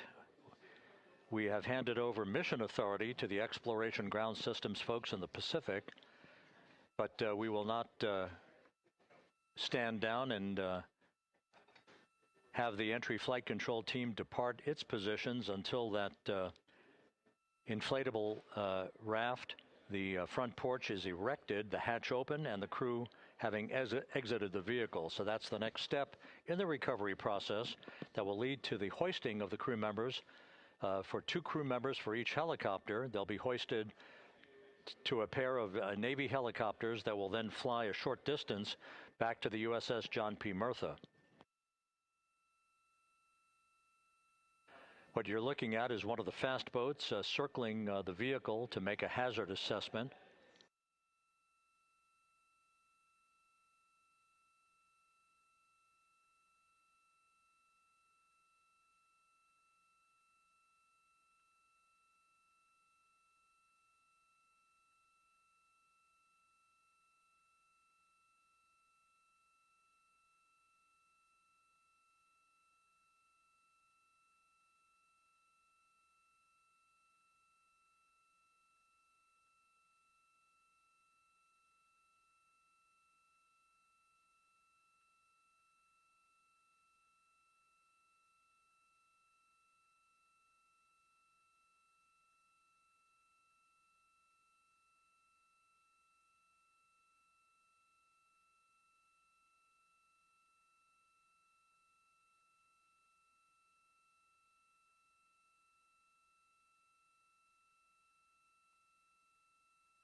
This is Mission Control Houston. Once again, you're watching the initiation of the recovery of the Artemis crew aboard Integrity.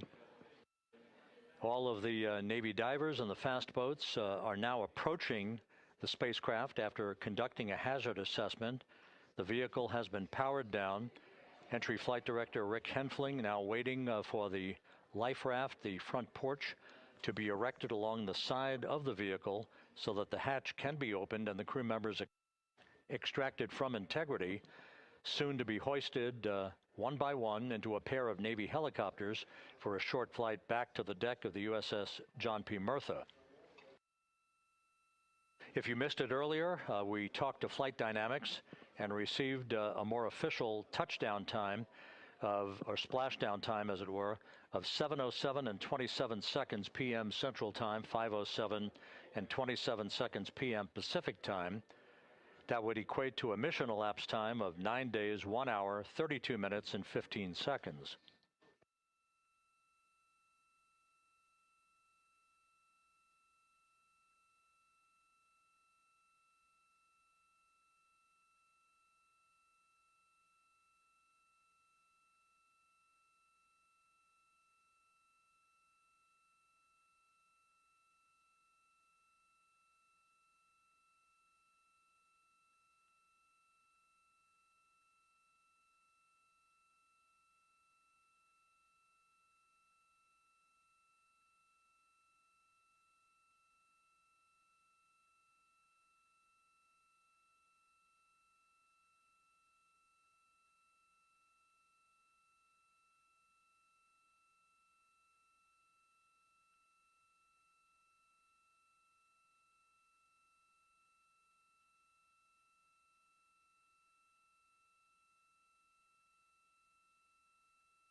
Continuing to get excellent views from the imagery assets out at sea in the Pacific of Integrity. We continue to get good reports from the landing and support officer, who's in contact with the recovery team, that the crew is in excellent shape, no issues.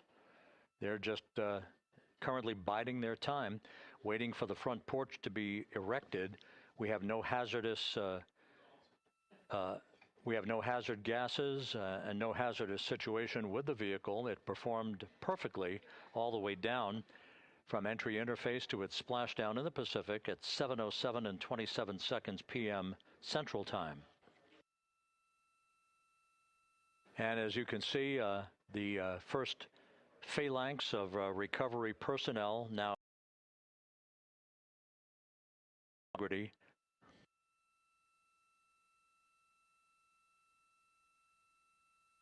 This includes Navy divers, a Navy flight surgeon, and other recovery personnel who have trained for several years for this recovery process.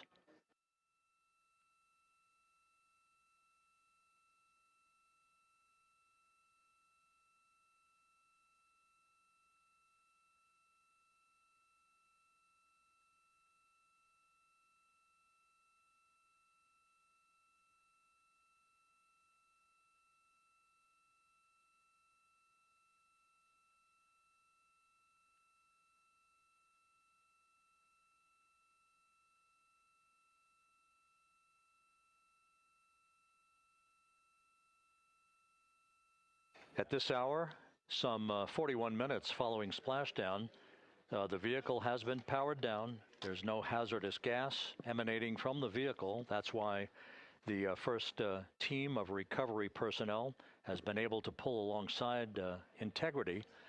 And the reports continue to come in that the 4 astronauts are in excellent shape.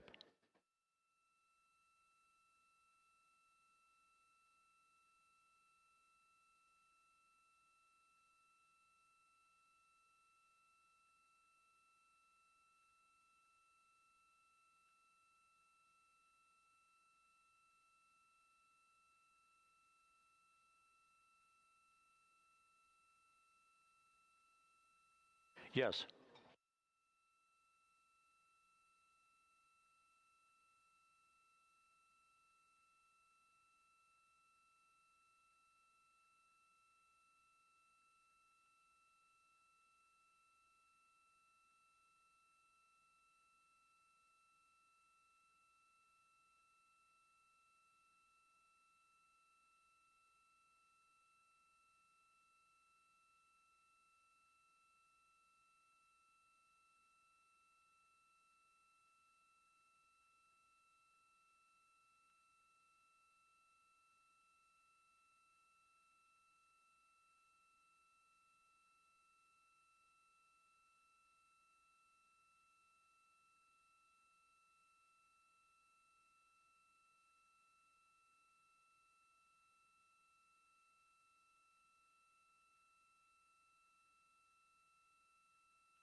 This is Mission Control Houston, continuing to watch the initiation of the recovery of Integrity's astronauts. One by one, they'll be brought out of the spacecraft onto a large inflatable raft just a short time from now. In the meantime, we can go back to the USS John P. Murtha, where my colleague Megan Cruz is standing by to provide her situation report. Megan, can you hear us?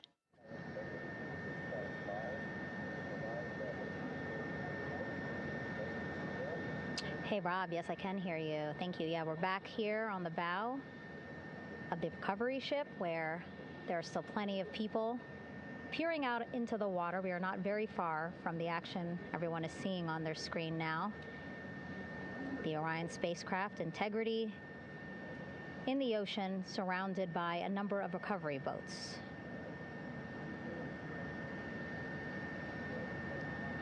As Rob has been saying, in those recovery boats, NASA and Navy personnel specifically trained to get the astronauts out of Orion.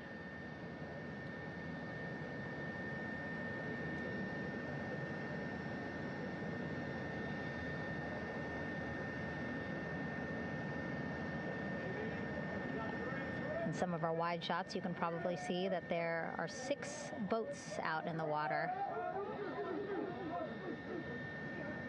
More than 40 people out in the water right now on those boats.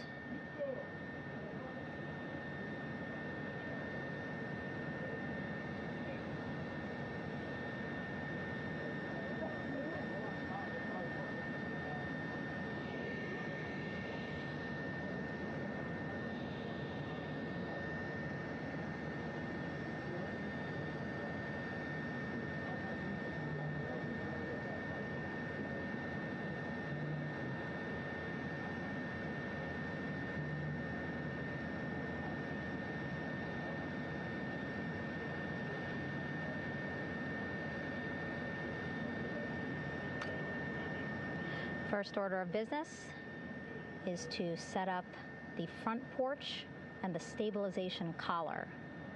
You might also hear it referred to as a stab collar. Basically just to make sure that Orion stays upright, doesn't sway in the water too much, again, to make it easier for recovery forces to get the astronauts out.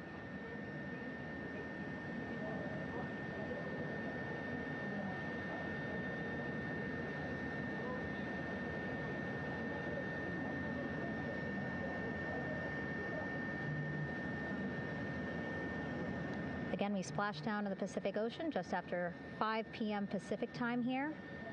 It's a requirement by NASA to be able to get the crew out of Orion within 2 hours of splashdown. So doing great on time so far. Plenty of time. No rush either. I was speaking to NASA flight surgeon Rick Schuring earlier in this broadcast, and he said to me, no rush to get the crew out. Just want to make sure that they're feeling good. And whenever they're ready to take their step out of Orion and onto that large raft, the front porch, folks will be ready.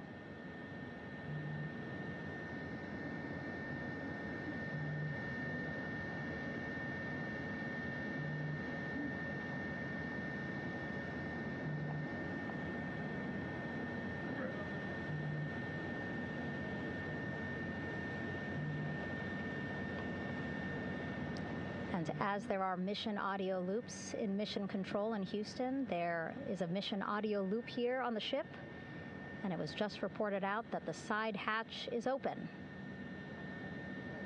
Side hatch of integrity is open. You're getting these beautiful shots from our aerial assets. The ship itself, where I'm on, just 3,000 yards away. Again, plenty of people on the boat here, glued to the side closest to where they can see all this action. And again, with just 3,000 yards separating us, great views from the bow here. You can see now that side hatch is open. One of the Navy personnel is about to get inside there.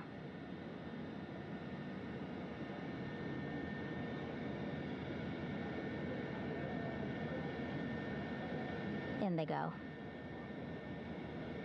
In total, 4 will go into Orion. So it'll be a little bit of a tight squeeze, but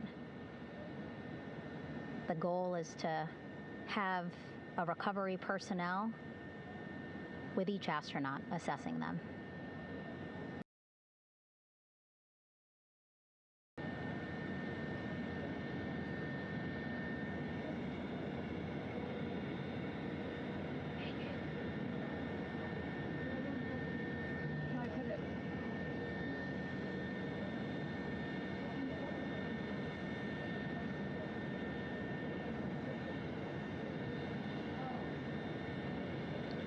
Boats getting closer now.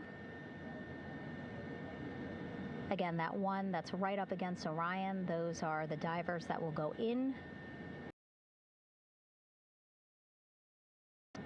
These other boats will begin doing a number of things, putting on that stabilization collar onto Orion, building that front porch.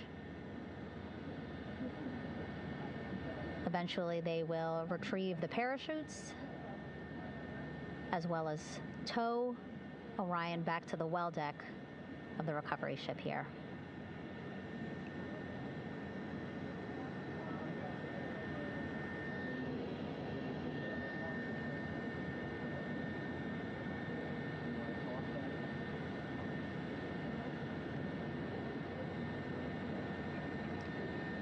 And so as we wait for the Navy and NASA personnel to get their assessment of the crew inside of Orion, why don't we toss it back to Rob for an update? Yeah, thank you, Megan. Here in Mission Control, Flight Director Rick Henfling and the entry team of flight controllers still on duty. The vehicle has been powered down for some time now. There are no hazardous gases emanating from integrity. That, of course, allowed the recovery personnel to approach the vehicle and then open the hatch to begin the initial medical assessment of the crew, as you just indicated. Now we're standing by for the erection of that inflatable raft, the front porch, alongside of the vehicle that will enable the crew to be extracted one by one onto the raft, have a moment or two to get their land legs back before they're hoisted into two hovering Navy helicopters, 2 crew members for each helicopter, for a short flight back to the deck of the USS John P. Murtha.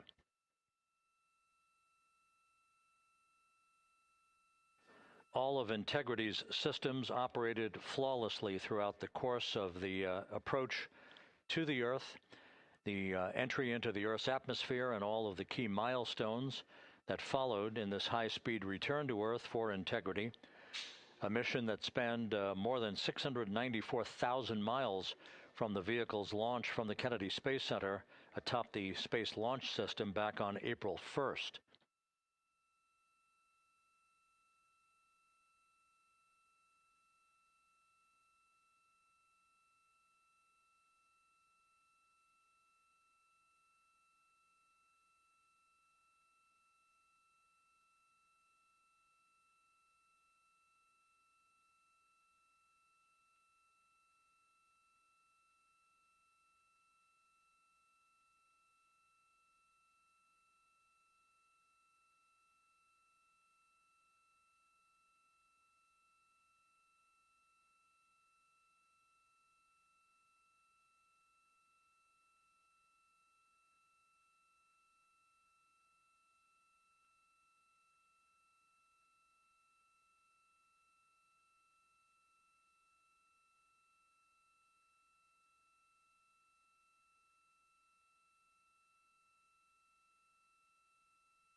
As we mentioned at the top of the broadcast, the last time that the Apollo program saw a splashdown in the Pacific was Apollo 17 back on December 19th, 1972. So for the first time in some 53 and a half years, we have reenacted that with the arrival of Integrity's astronauts as they flew around the moon in that historic lunar flyby that began with a trans-lunar injection burn that took them out of Earth orbit following 24 hours of a high Earth orbit trajectory. The high Earth orbit trajectory enabled flight controllers here to have a full 24 hours to evaluate the systems on Integrity and the condition of the crew before they would commit to flying to the moon.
With the side hatch of Orion having been opened to set the stage for the erection of the inflatable life raft, known as the front porch, to be erected alongside the spacecraft for the extraction of the crew. Let's play for you an interview that my colleague Megan Cruz conducted on the USS John P. Murtha with Navy diver First Class David McMahon that explains how this process is unfolding. Okay, Davey, so you and some of your team, one last look over of the stabilization collar, correct? Yes, ma'am. Okay, so what is this stabilization collar? This is what's going to stabilize the capsule out there in the ocean. We don't know how good the weather or the waves will be that day, so this will help prevent any unnecessary occurrences from happening, stabilizing the capsule and the astronauts inside.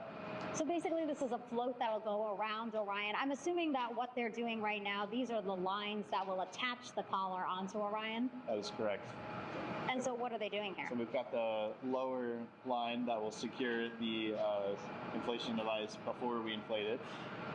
That gives us the go-ahead that it's secure in its space, and then we'll inflate it, and then once that is done, we'll undo all the carabiners and get this orange line on top tied in the same fashion, and then this will be secured to the capsule, and the astronauts can safely take their first steps out of the capsule onto the front porch. Okay, and how long will it take them to set up the stabilization collar? We should definitely be able to handle this in under 10 minutes. Okay, wow. And then you just mentioned the front porch. So basically after they set up the stabilization collar, then they set up what's called the front porch here. That's correct. Okay, and what's the front porch? Front porch is basically a bigger waiting room for the astronauts to sit in while we wait for the helicopters to show up and grab them. Okay, so the medical team that was inside with the crew, they're going to help them out and onto the front porch? That is correct. And then what happens here?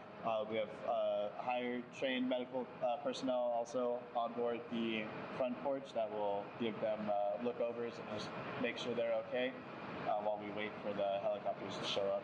Okay. How does it feel, I mean, your team, you, to be part of a mission that's returning astronauts from the moon in more than 50 years? We all feel extremely honored to be a part of this, as well as a bigger mission for the Navy and joining up with NASA to do great things. Mm-hmm. And do you feel like you and your team are ready? Yes, very ready. Cool. All right, thank you so much. Thank you.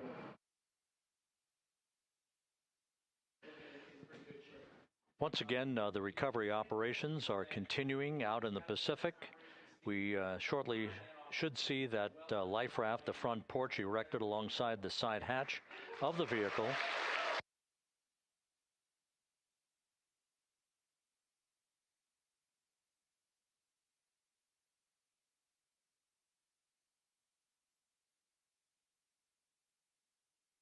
A number of flight controllers have come into the flight control room to receive congratulations from Entry Flight Director Rick Henfling. But we're going to stick with our operations out in the Pacific as we await the extraction of the 4 crew members who are reported to be in excellent condition.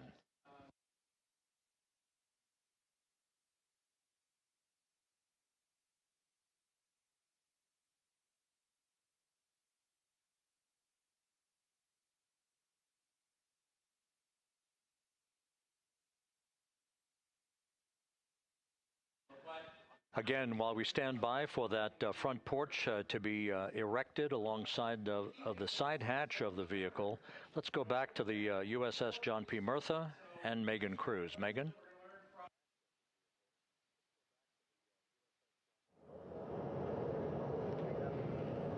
Hey, Rob.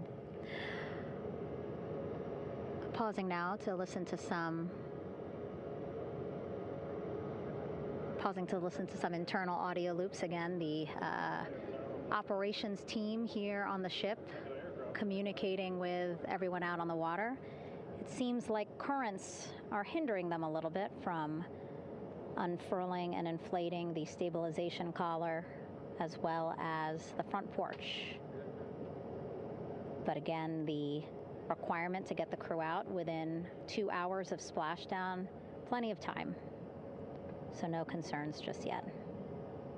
But as calm as the water looks, yeah, it looks like it's hindering the teams just a tad.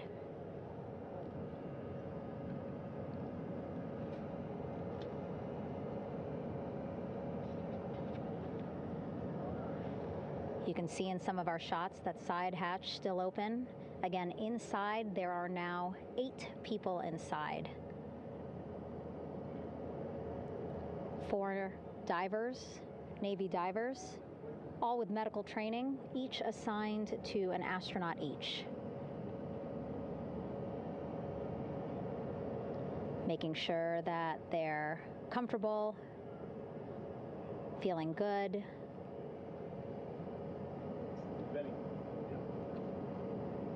As you've heard us say in the broadcast, they expect a little bit of discomfort. Again, these astronauts just traveled back to Earth at 25,000 miles an hour, a nearly 695,000-mile journey around the moon. If you think you get carsick.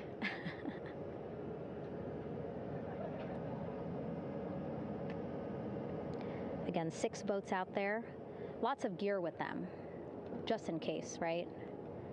As we said, the crew reported feeling great, but again, all those folks out there in case they weren't, right? NASA is all about making sure we think about every situation that can happen, and so, of course, wanted to be ready in case any of our astronauts needed more medical attention while out there in the water.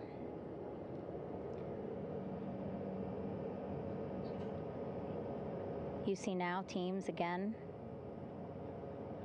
trying to set up the stabilization collar and front porch for the crew to get out of Orion. They need both, right? The stabilization collar will keep Orion from swaying as you see it is doing now.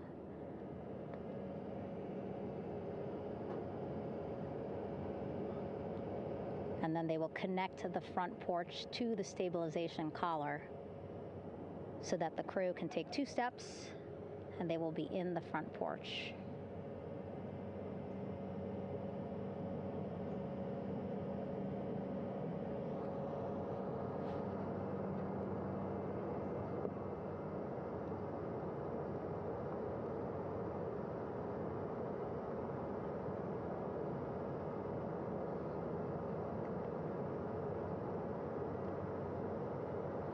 Not a lot of chatter on the mission audio loops. That's a good thing. Again, things proceeding pretty nominally, even if they're fighting some currents out there on the Pacific Ocean.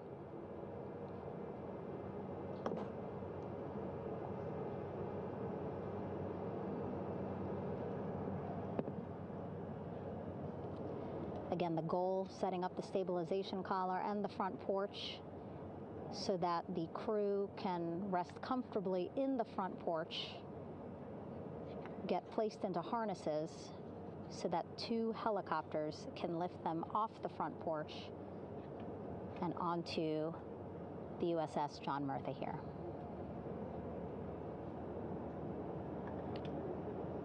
The helicopters are going to take turns picking up an astronaut. So again, Helo 1 and Helo 2.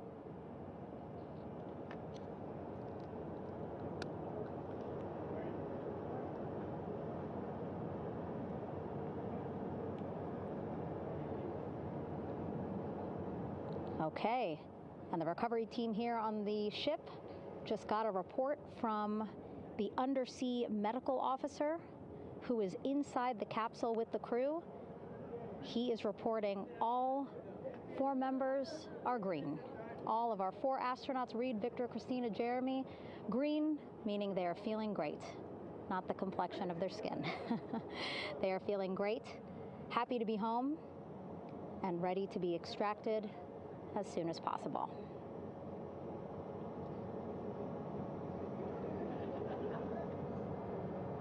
And so, as I was saying, we have 2 helicopters circling the activity you're seeing on the water right now.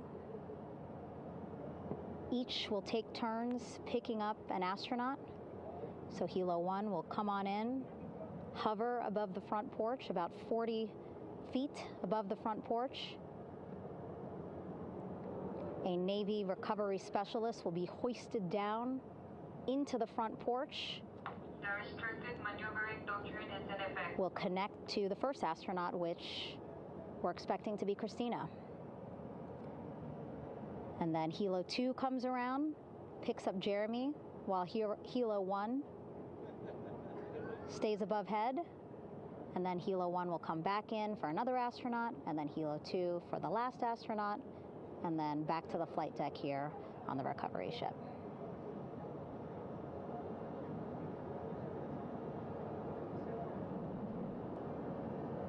I was talking to Assistant Artemis Recovery Director Paul Sierpinski.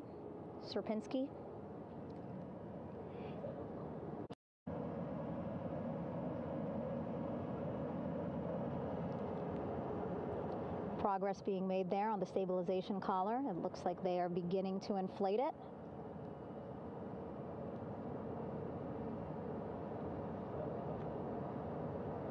And it looks like they're starting to unfold the front porch in order to get that into the water here shortly and inflate that as well.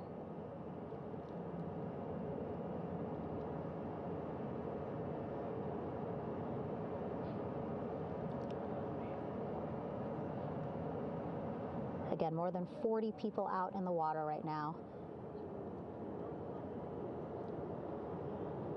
And those Navy and NASA personnel have been in the water for now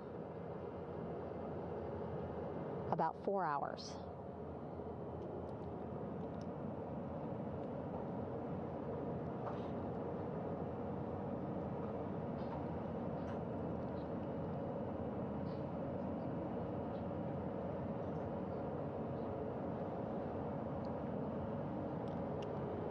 The reason why they had to get out so early is just to stage everything. And actually here on the ship, when there are flight operations happening, you can't have anything else, right? Just because the flight deck can be a dangerous place, so they just want to focus on planes coming and going from the ship, so that's why they wanted to get the boats in the water to make sure that they have all the time they needed for the flight ops. And then the same crew here out in the water, they will stay out in the water for a number of hours after we recover the crew and get them back on the ship, because then they have to recover Orion.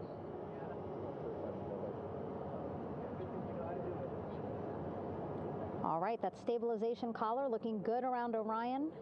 We're now seeing some recovery personnel getting on to that collar. Again, they need to further attach it to Orion to make sure that it can really prop up the spacecraft. It's basically lifting it up off of the water just a tad. Again, so it's not so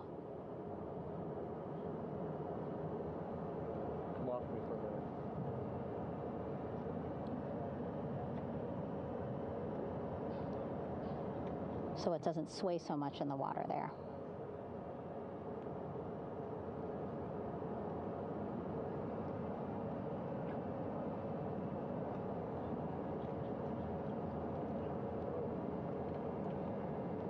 And now that front porch looks like it's nearly fully inflated as well.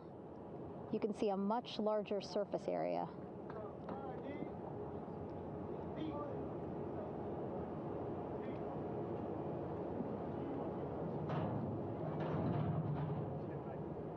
And so once the crew get out of Orion, they can stretch their legs a little bit on this front porch, get some fresh air.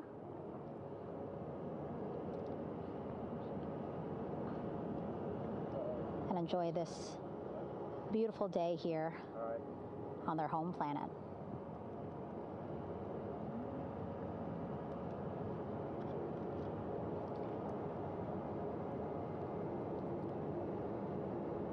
It appears teams now are about to connect the front porch to the stabilization collar.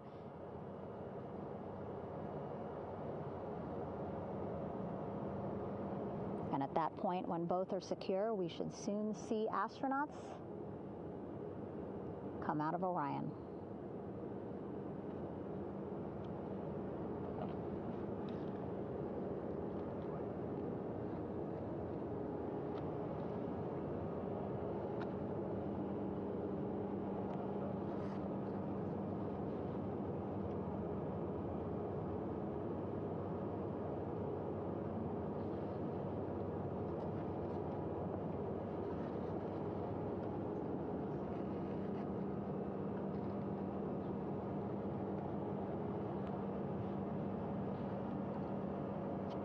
All these views you see also being fed to the Landing Force Operations Center here on the ship. Of course, it is very important for our recovery teams leading the mission to have all the views that you're seeing as well. Again, listening to their communication loop here on the ship. Very quiet, which is a good thing. It means things are going pretty nominally, meaning as expected.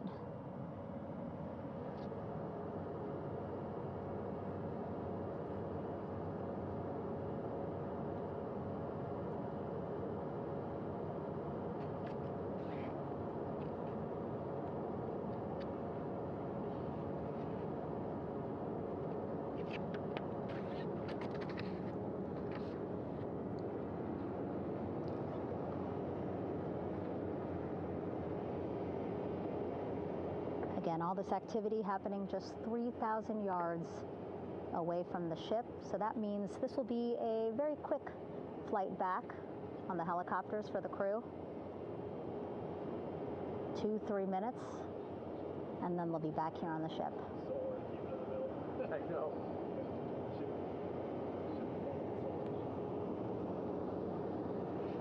Okay, saw a thumbs up from one of the personnel on the front porch. It looks like they are now getting ready to deploy what they call the Air Rescue Vest, ARV. And so this is the harness that each crew member will get into in order to be hoisted into the helicopters. Again, those helicopters hovering just about 40 feet above the front porch when they're ready to pick up each crew member.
This is Mission Control Houston. Behind me, a fairly raucous scene as hundreds of flight controllers have poured into the flight control room here. This is reminiscent of the scene after the final shuttle mission of STS-135, although that was the end of a program. This is only the beginning of a program with the textbook splashdown of Integrity and its 4 astronauts. We're standing by for the crew to be extracted from the spacecraft. Entry Flight Director Rick Henfling invited all of these flight controllers who have contributed to this mission to enter the flight control room, to have an opportunity to receive well wishes and to share the mutual glow that exists in the wake of a textbook mission for Integrity. On the front screen here in Mission Control, a sign that says "Welcome home, Integrity," taking humanity back to the moon, going further, and returning safely to Earth. So all of that jubilation, part of the post-splashdown activities, even as we await the crew being extracted from the vehicle to be hoisted onto Navy helicopters for the trip back to the USS John P. Murtha.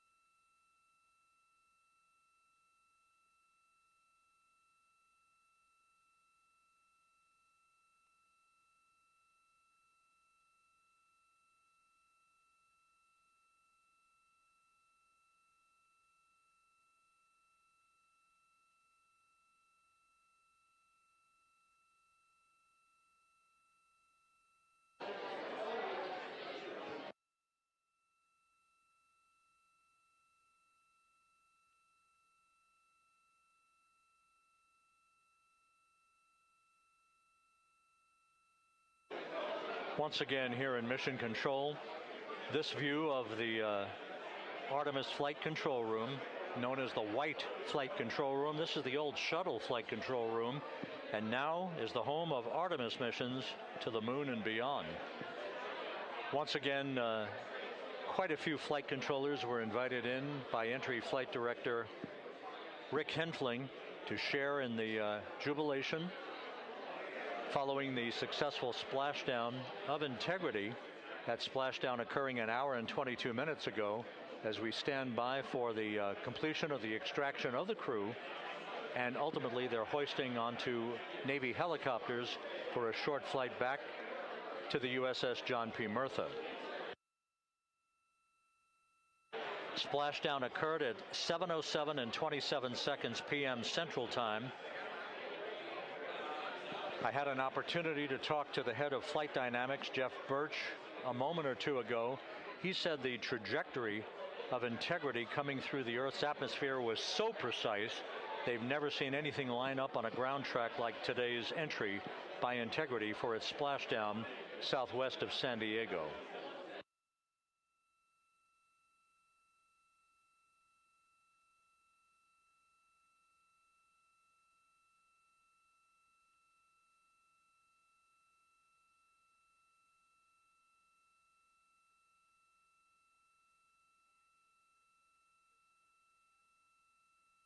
And the initial, you can hear it.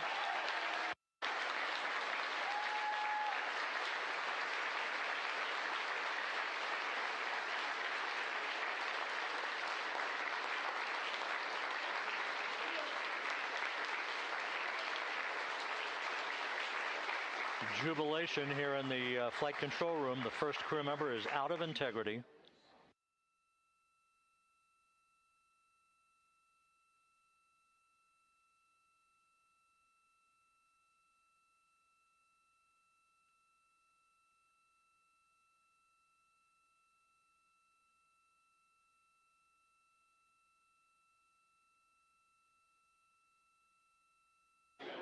We are expecting the other crew members momentarily to be extracted.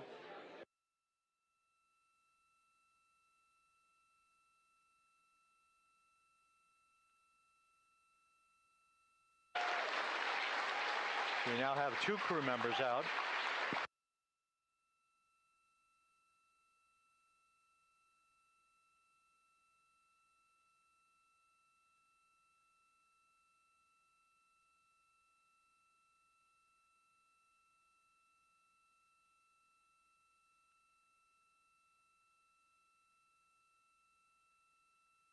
Two crew members out, 2 to go.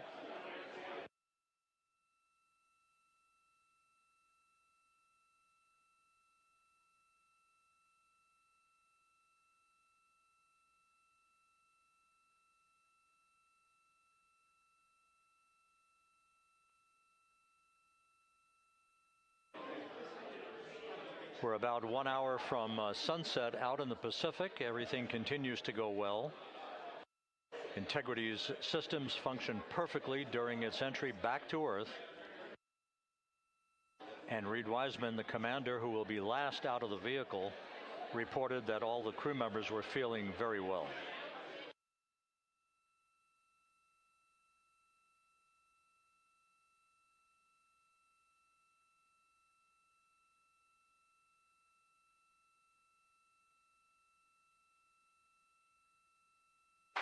Crew member number 3 now out.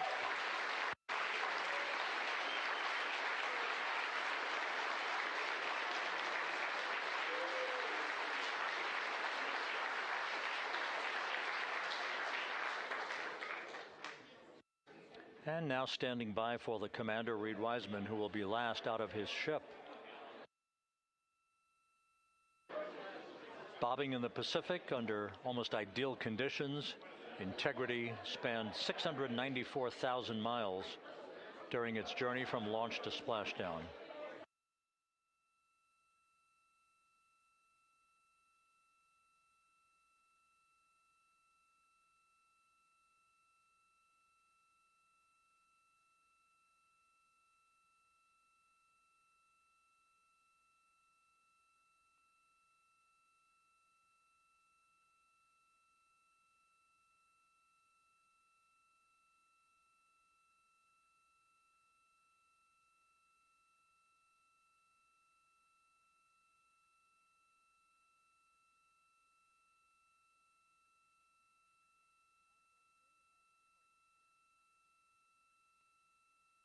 And we now have Reed Wiseman out of the vehicle, all 4 crew members now out of integrity.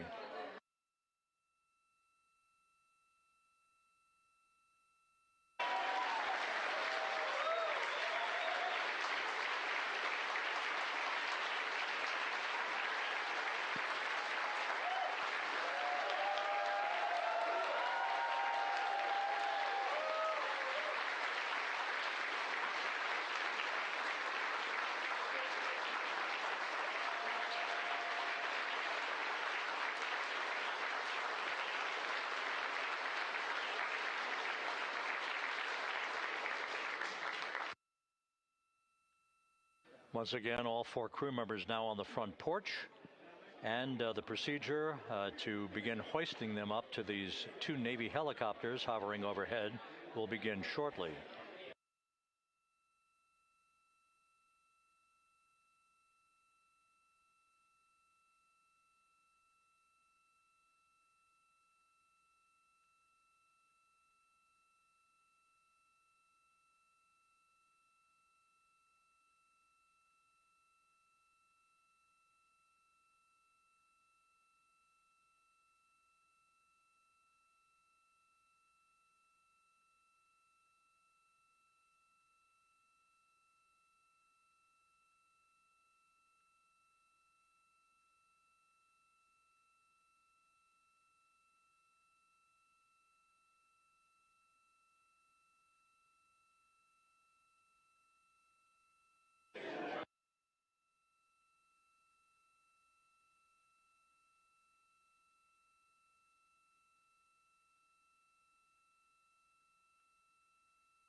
This is Mission Control Houston. The mission is over, but the melody lingers on as jubilation continues here in the flight control room. We should be expecting NASA's Associate Administrator, Amit Kshatriya, to be joining us shortly for a short interview while the recovery operations continue out in the Pacific. So we'll stand by for that. And then we'll turn it back over to Megan Cruz aboard the USS John P. Murtha.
This is Mission Control Houston here in the Artemis Flight Control Room.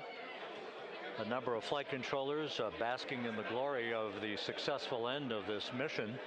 that carried 4 astronauts around the moon on a lunar flyby, and the first test flight of Orion with crew members on board. Splashdown occurring an hour and 32 minutes ago after a flawless descent back into the Earth's atmosphere for the vehicle. Its 4 crew members in good shape, simply enjoying their time right now on the front porch, as it were, the inflatable raft alongside of their Integrity spacecraft. We're expecting Amit Kshatriya, the NASA Associate Administrator, to join us here momentarily for a brief interview before we turn it back over to Megan Cruz aboard the USS John P. Murtha, the recovery ship.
This is Mission Control Houston.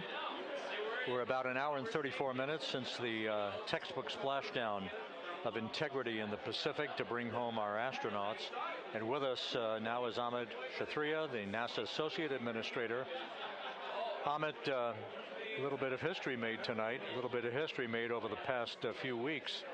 Your thoughts as this team here basks in the glow of what they just accomplished? Yeah, Rob, we're here in the control center, and it's kind of overrun with jubilant folks in the Mission Control Houston, as well as engineering, and folks that just want to be here, part of it, as we watch our crew get extracted from the vehicle. And, you know, my thought is always, always, always about these teams, the team that's in the water right now, pulling the crew out, the team here in Houston that worked so hard over the last 10 days, no sleep to get this done.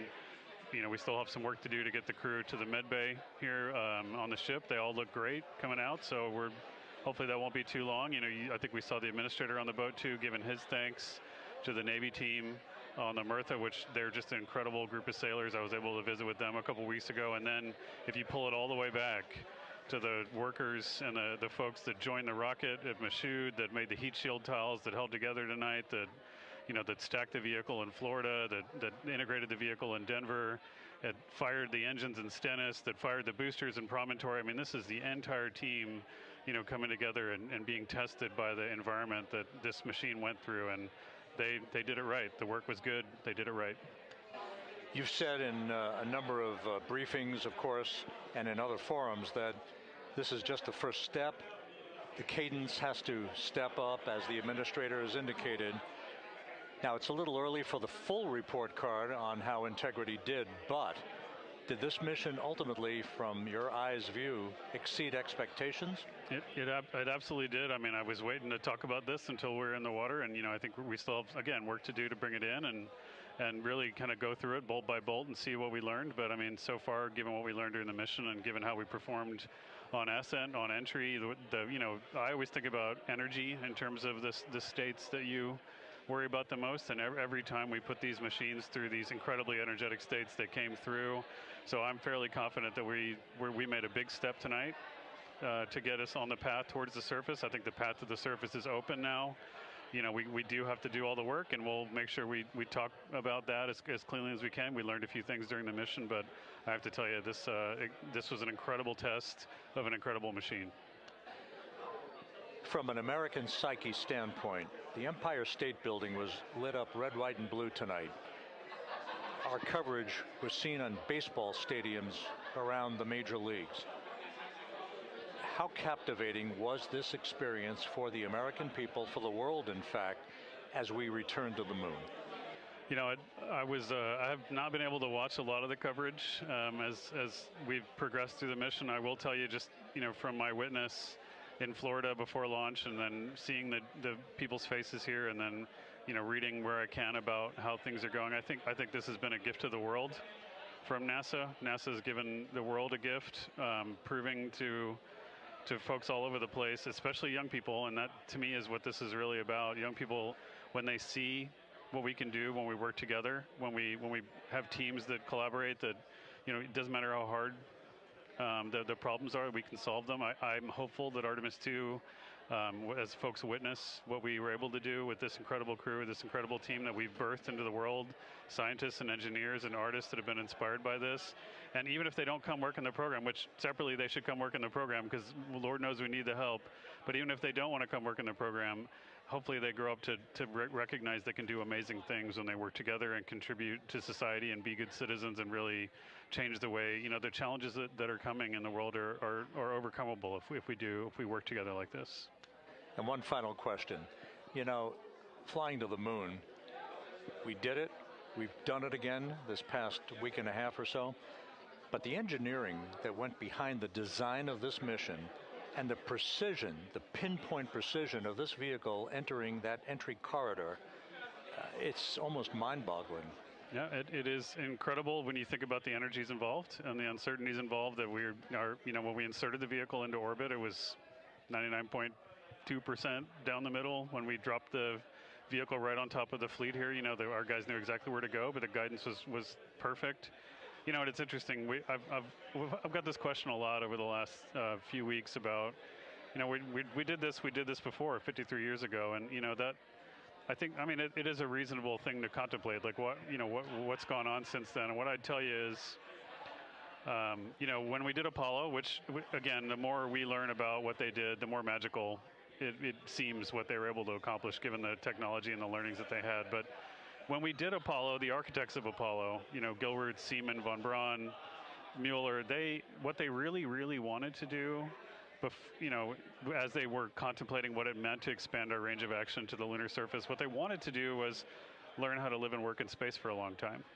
They wanted to do that first before they were confident they could expand their range of action to the moon. Now, of course, the politics of the time and the mission at the time was different, and so they had to go straight to the moon and bring people home. And then after that, the program kind of lost its momentum. But you know, after that, NASA kept moving along those paths, right? So we recognized during Apollo that reusability was going to be important. We spent a lot of money on those machines, and you know, we spent a lot of money on these machines here. Even though, but we recognized that reusability was important, which is why we built a winged space plane called Space Shuttle, and then we used that reusable machine to build a space station. And we learned for 25 years how to live and work in space, and have been able to develop technologies that can enable exploration. So really, what I think is now, 53 years later, we're at the point where the architects of Apollo would have been pleased that we're now ready to actually go back to the moon and go back to stay, because we've learned all the things we needed to learn. There's a lot of people pleased here tonight, and we really thank you for joining us. Amit Kshatriya, NASA's Associate Administrator, as we begin to hoist the crew onto the helicopters to head back to the recovery ship. Thank you very much, and congratulations, Amit.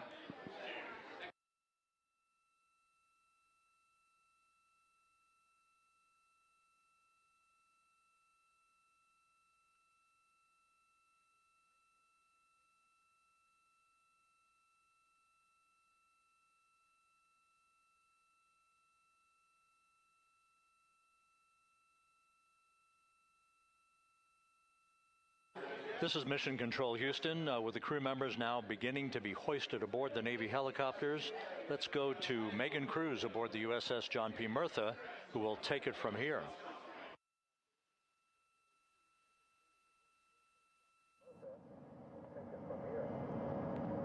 Hey, Rob, yeah, back on the bow of the ship here, we are seeing the helicopters circling Orion, the first one there, having just completed picking up the first astronaut.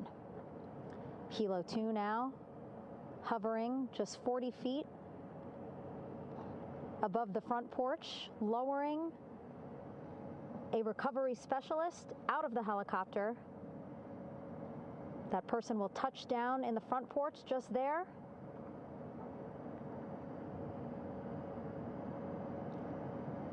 The crew members already outfitted with a harness that will allow them to quickly attach to the hoisting device.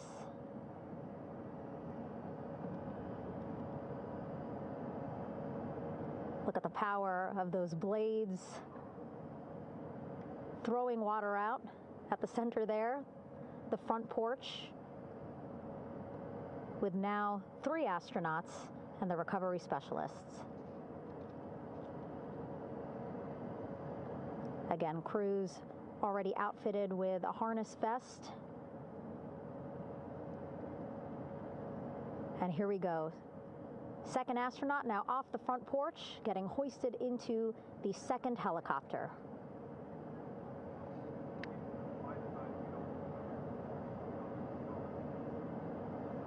That helicopter will now hover just a distance away to give room for the first helicopter to come back and pick up the third astronaut.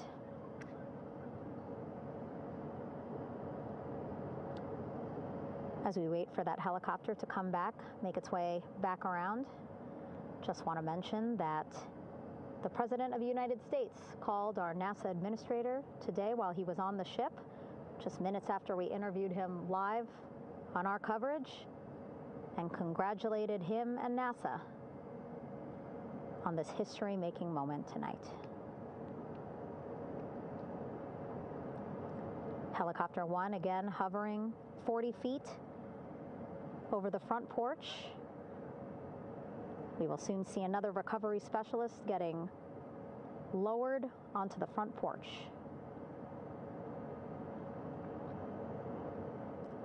Wow, imagine sitting on that front porch, the wind, the water. But again, the recovery team determined that a helicopter flight back to the ship here would be safer, faster, and more comfortable for our crew, who just completed a 10-day mission around the moon. Third astronaut in the air, getting hoisted quickly back into the first helicopter now.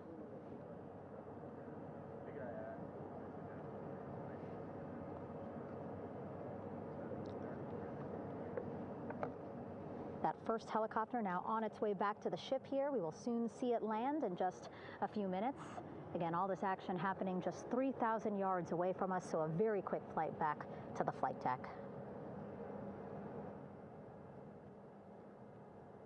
And now the only person left on the front porch, Commander Reed Wiseman. That second helicopter now making its way back over to the front porch. Here it comes.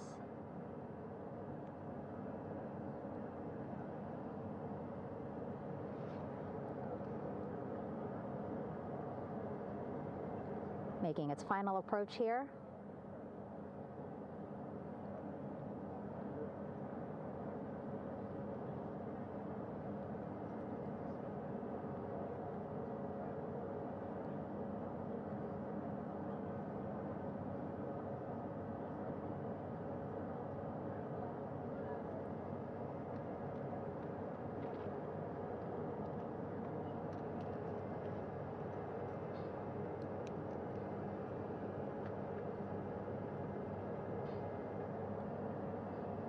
The last astronaut, Commander Reed Wiseman,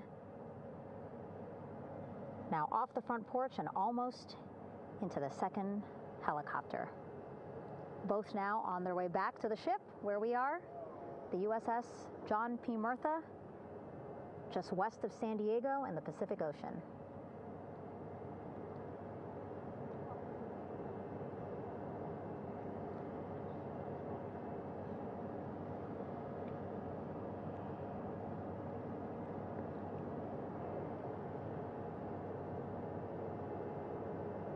Exciting to see our 4 crew members minutes away from landing on the flight deck here on the recovery ship. 550 people on this ship, excited, ready, anxious, looking forward to welcoming this crew aboard.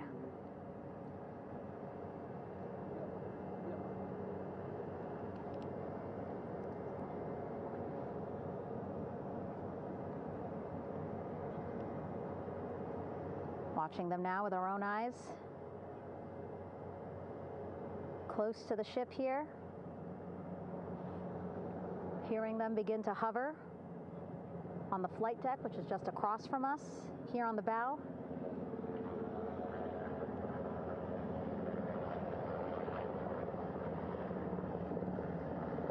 The first helicopter coming in.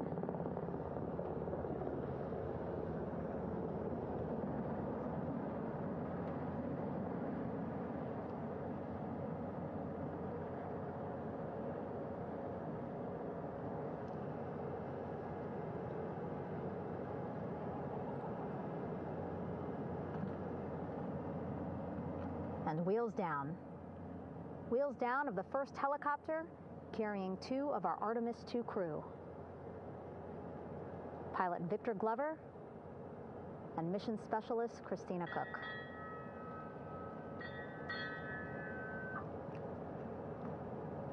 Kilo 1 on deck reported on the recovery loop.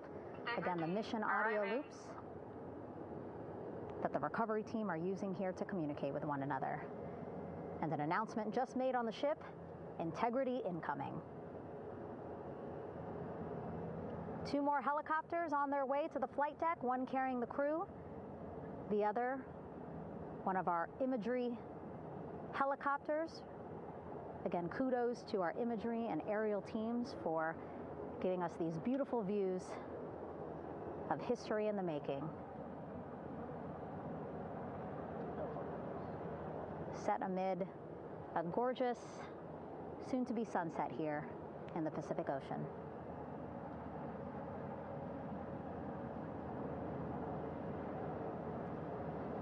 Second helicopter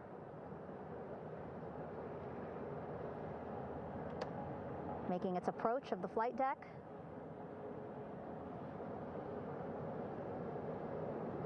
Plenty of people here on the bow with their cell phones out, filming this moment.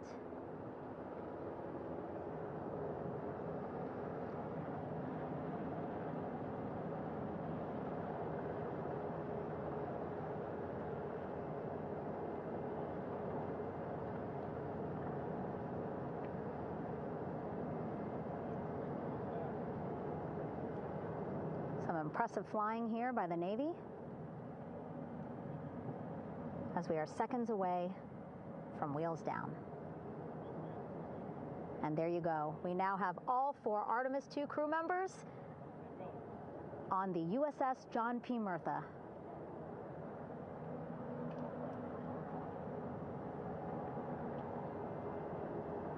I'm sure they're happy to be out of the water and on this recovery ship with, again, 550 people on board, ready to welcome them home. But first, as we've been saying throughout the broadcast, just making sure the crew feel good. We reported that they were feeling good when they were in Orion, but those were just initial, quick, verbal assessments of how they're feeling. Their destination tonight, the medical bay here on the ship, right after we power down the helicopters here.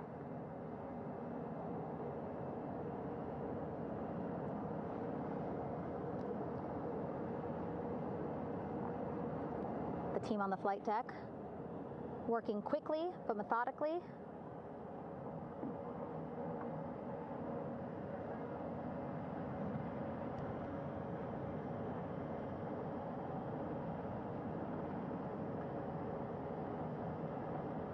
Waiting for just one more helicopter to touch down.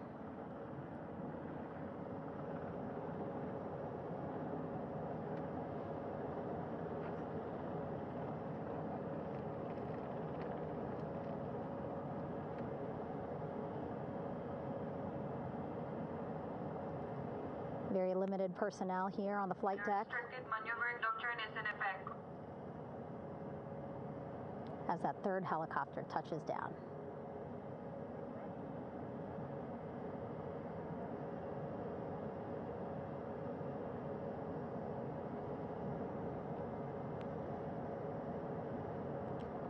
The ship is at flight quarters. Stand clear of weather decks, ACO frame 095, or no cover stop sign, thrown articles over the side, hold all trash and garbage on station. Flight quarters. While just a few folks on the flight deck itself, there are plenty more on some upper decks. I see in some of our views a very packed crowd overhead. Announcements being made over the ship's loudspeaker system, reminding folks to stay clear of operational areas like the flight deck, so that teams can work quickly to get the crew off of the helicopters and into the medical bay.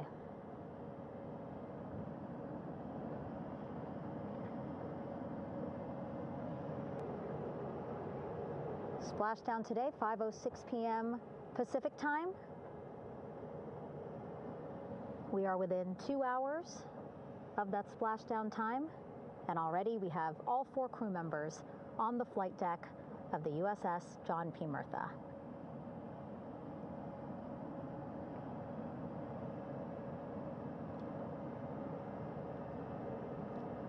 Again, crew waiting before getting out for the helicopters to completely shut down.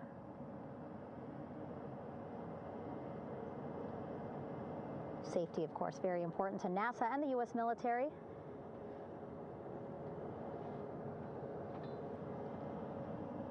So we'll wait just a couple of minutes here before we start seeing crew members walk off the helicopters one by one.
All right, and now here we see pilot Victor Glover and mission specialist Christina Cook sitting on the edge of one of the helicopters, looking in great spirits. That familiar smile and laugh from Victor, I can see it from here. Christina, I'm sure, feeling the same way, just blocked a little bit by our camera here, but we'll see her here shortly. A photographer taking their pictures. Victor saluting folks on the flight deck. They look like they're in great spirits. Happy to be home, I'm sure.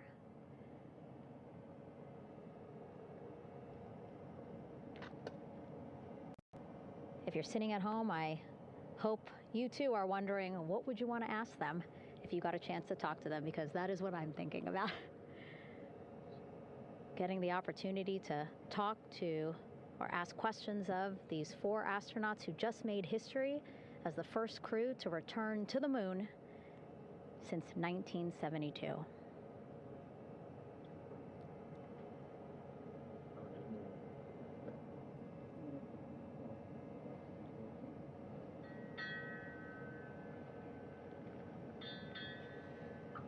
Oh, there we see Christina there, also smiling, finally peering out, waving at the cameras. Hello to you too, Christina, yes. Welcome back. Welcome, welcome home. A loudspeaker announcement on the ship saying, "Welcome home, Integrity."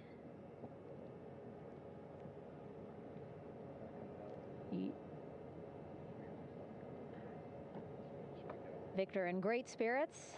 I can't see who he's talking to, but I kind of think that he might be talking to his other 2 crew members. Shouting from across the flight deck, congratulations to one another.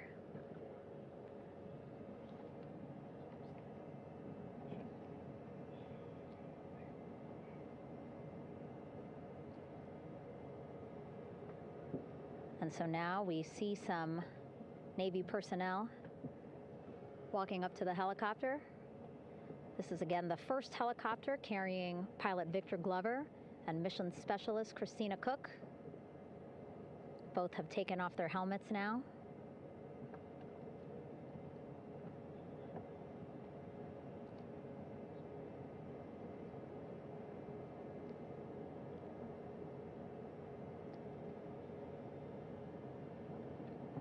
Some pictures, video to catalog this historic moment.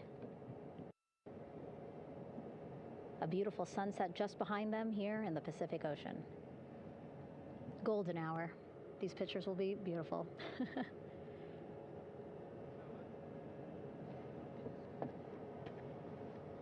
Now we see NASA Administrator Jared Isaacman. He is on the flight deck, as well as Flight Surgeon Rick Schuring walking over to Victor and Christina first. We saw the administrator walk over to the other helicopter, which is carrying Commander Reed Weissman and Mission Specialist Jeremy Hansen.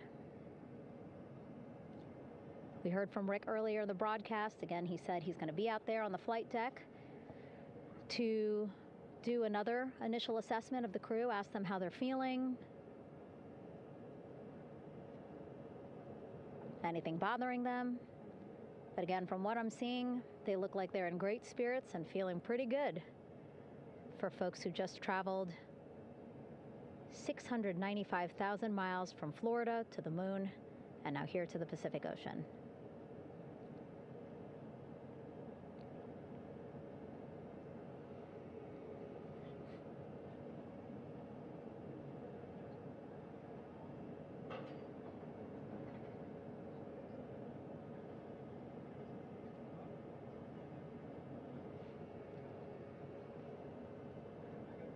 We're now seeing NASA Administrator Jared Isaacman walking across the flight deck. He had been talking to Reed and Jeremy, now approaching Victor and Christina. A hug from Victor, a hug from Christina. What a moment that we're getting to experience together.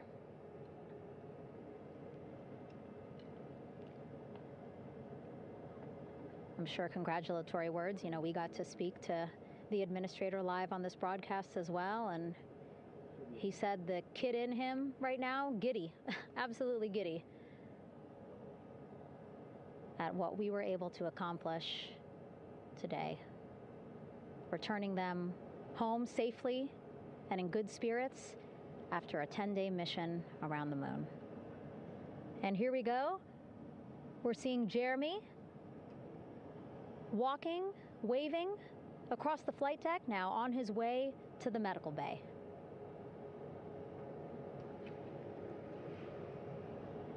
It's a short walk,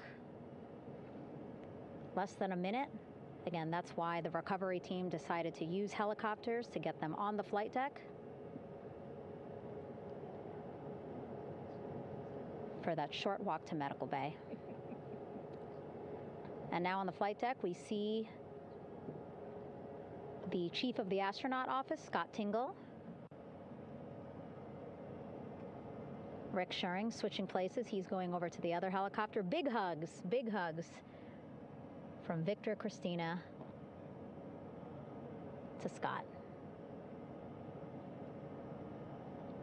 Again, a gorgeous sunset setting the stage for this recovery tonight.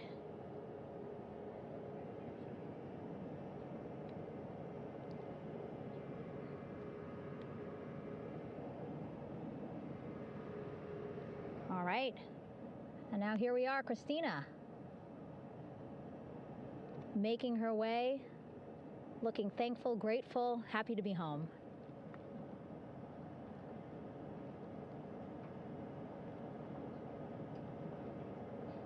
You can see she's looking up. Again, lots of people, just a few levels up off the flight deck, welcoming her home.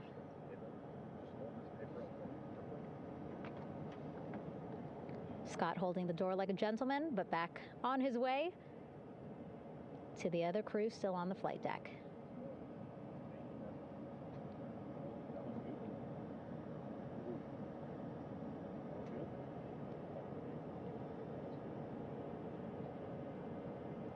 So still on the flight deck, Victor Glover and Reed Weissman. It looks like Victor will be the next one headed to medical bay. More hugs, more hugs. He's a hugger.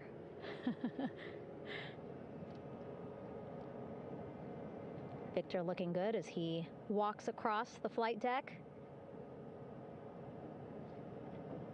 NASA administrator applauding.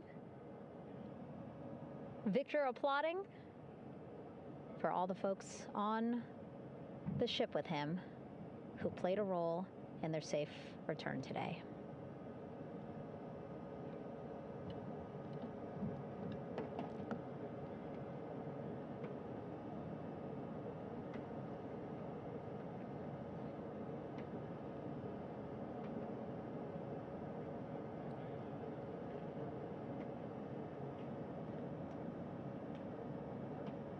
And finally, just one Artemis II crew member left on the flight deck, Commander Reed Weissman.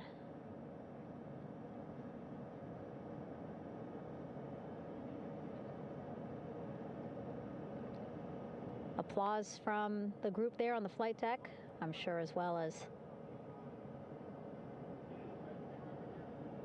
on the level just above them, packed with people. Reed looking good as he takes his steps towards the medical bay.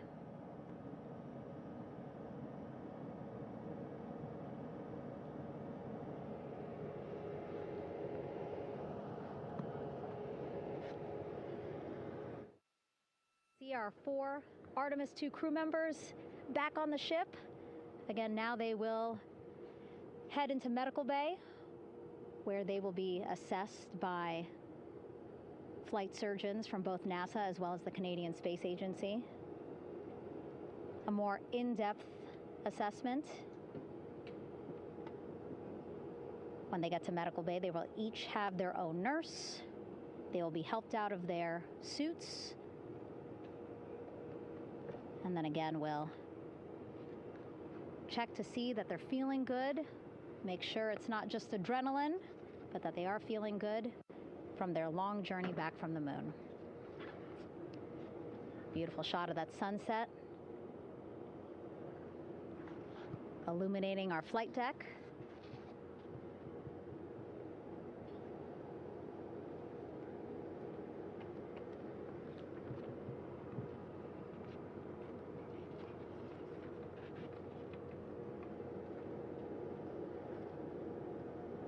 All right, and now with our astronauts safely on board, I want to welcome on Artemis Recovery Director Lily Villarreal.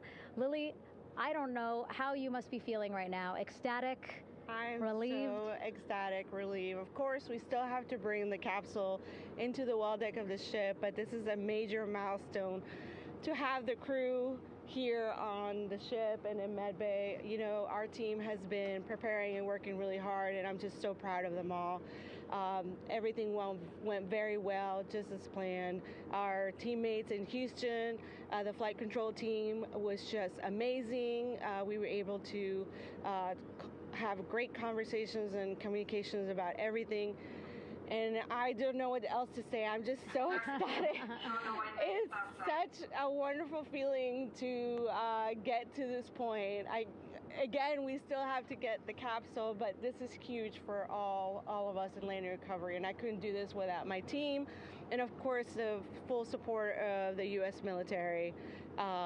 There's going to be lots of, high fives when we get the capsule back in, and I'm so happy that the crew's doing well, Orion's doing well, and thank you for everybody watching.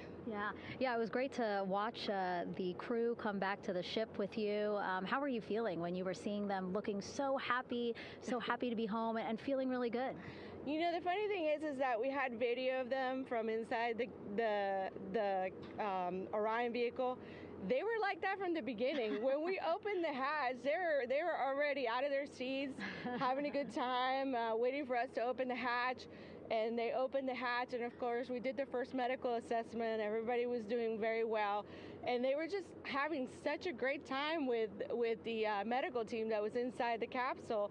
I think they were all taking selfies with the phones that they have, probably talking about what they saw, and it was just smiles all around. They were having such a great time. And then we put them on the front porch when we were ready to put them on the front porch. And again, you could see they were just so ecstatic to be home and talking to everybody. So we were very happy to see all of that in the control room of the LFOC. How remarkable is that? Again, if we think about their journey, the 695,000-mile journey around the moon and back, coming back at 30 times faster than the speed of sound. I mean, how remarkable is that they are in such good spirits? I mean, this is an amazing crew. I think you guys have seen it for the past 10 days. They're wonderful people, and we're so happy that they brought us along on that ride. And I can't wait to see all the additional videos and pictures that they have that, we'll get a hold of now that they're back on the ground. And I can't wait to hear how, a little more than what we saw on the press briefings from the crew about what they saw. It's just fantastic. Some of my favorite people around this 10 days was the science team and how excited they were. And so this is exactly how we feel in the landing recovery team when the science team went, oh my goodness, when they heard all the discussions about the moon. This is exactly how we feel now in the landing recovery team. We're so ecstatic. Yeah. Again, we have to recover the capsule. I want to make sure we don't forget about our Orion. Lily's all about business. She's thinking about what's next. But yeah, speaking of these 10 days, I mean, we have been along for the journey with them, live with them 24/7 for 10 days, and just really seeing the engagement that we've gotten from around the world. What do you hope people take away from this mission? I think that's fantastic. So, my story was that I went to the Kennedy Space Center. I was born in Colombia. I was 10 years old when we moved to the United States, but when I was 7, my family took me to the visitor center, and that's when I learned about Apollo. And we went to the moon, and I learned about astronauts, and that story was what really fueled me to want to do STEM and want to be an astronaut. And I think that this Artemis program is going to do exactly what what girls, my age back then is 7, young people right now, girls and even like young men, obviously. But we want to empower people to know that you can do this, right? If you want to come and work for NASA, if I did it, they can do it. And Artemis program is just going to inspire everybody. And I'm so happy about that. Yeah. Like Apollo inspired me. Thank you so much, Lily. Really appreciate you being here. As you said, still a lot of work to do. 5 to 6 more hours to recover Orion that's still out in the water. So I'll let you get back to it. But you had beautiful words to say again. We hope that this inspires people. We hope that you come and join us at NASA and accomplish great things with us in the future. Back to you, Rob. Thank you, Megan, and safe sailing out there in the Pacific. Here in Mission Control, it is now all quiet. The team of flight controllers and all their support personnel have left the room to enjoy the aftermath of a textbook touchdown by Integrity that splashed down in the Pacific right on target to complete this historic flyby of the moon, the Artemis II mission. With that, we'll wrap up our coverage for the night and point you to a post-splashdown news conference in 15 minutes at 9:35 p.m. Central Time, 10:35 p.m. Eastern Time, where managers will discuss the return of the Integrity spacecraft and the completion of the Artemis II mission. With that, we'll wrap up our coverage for this evening and historic mission in the history books. This is Mission Control Houston.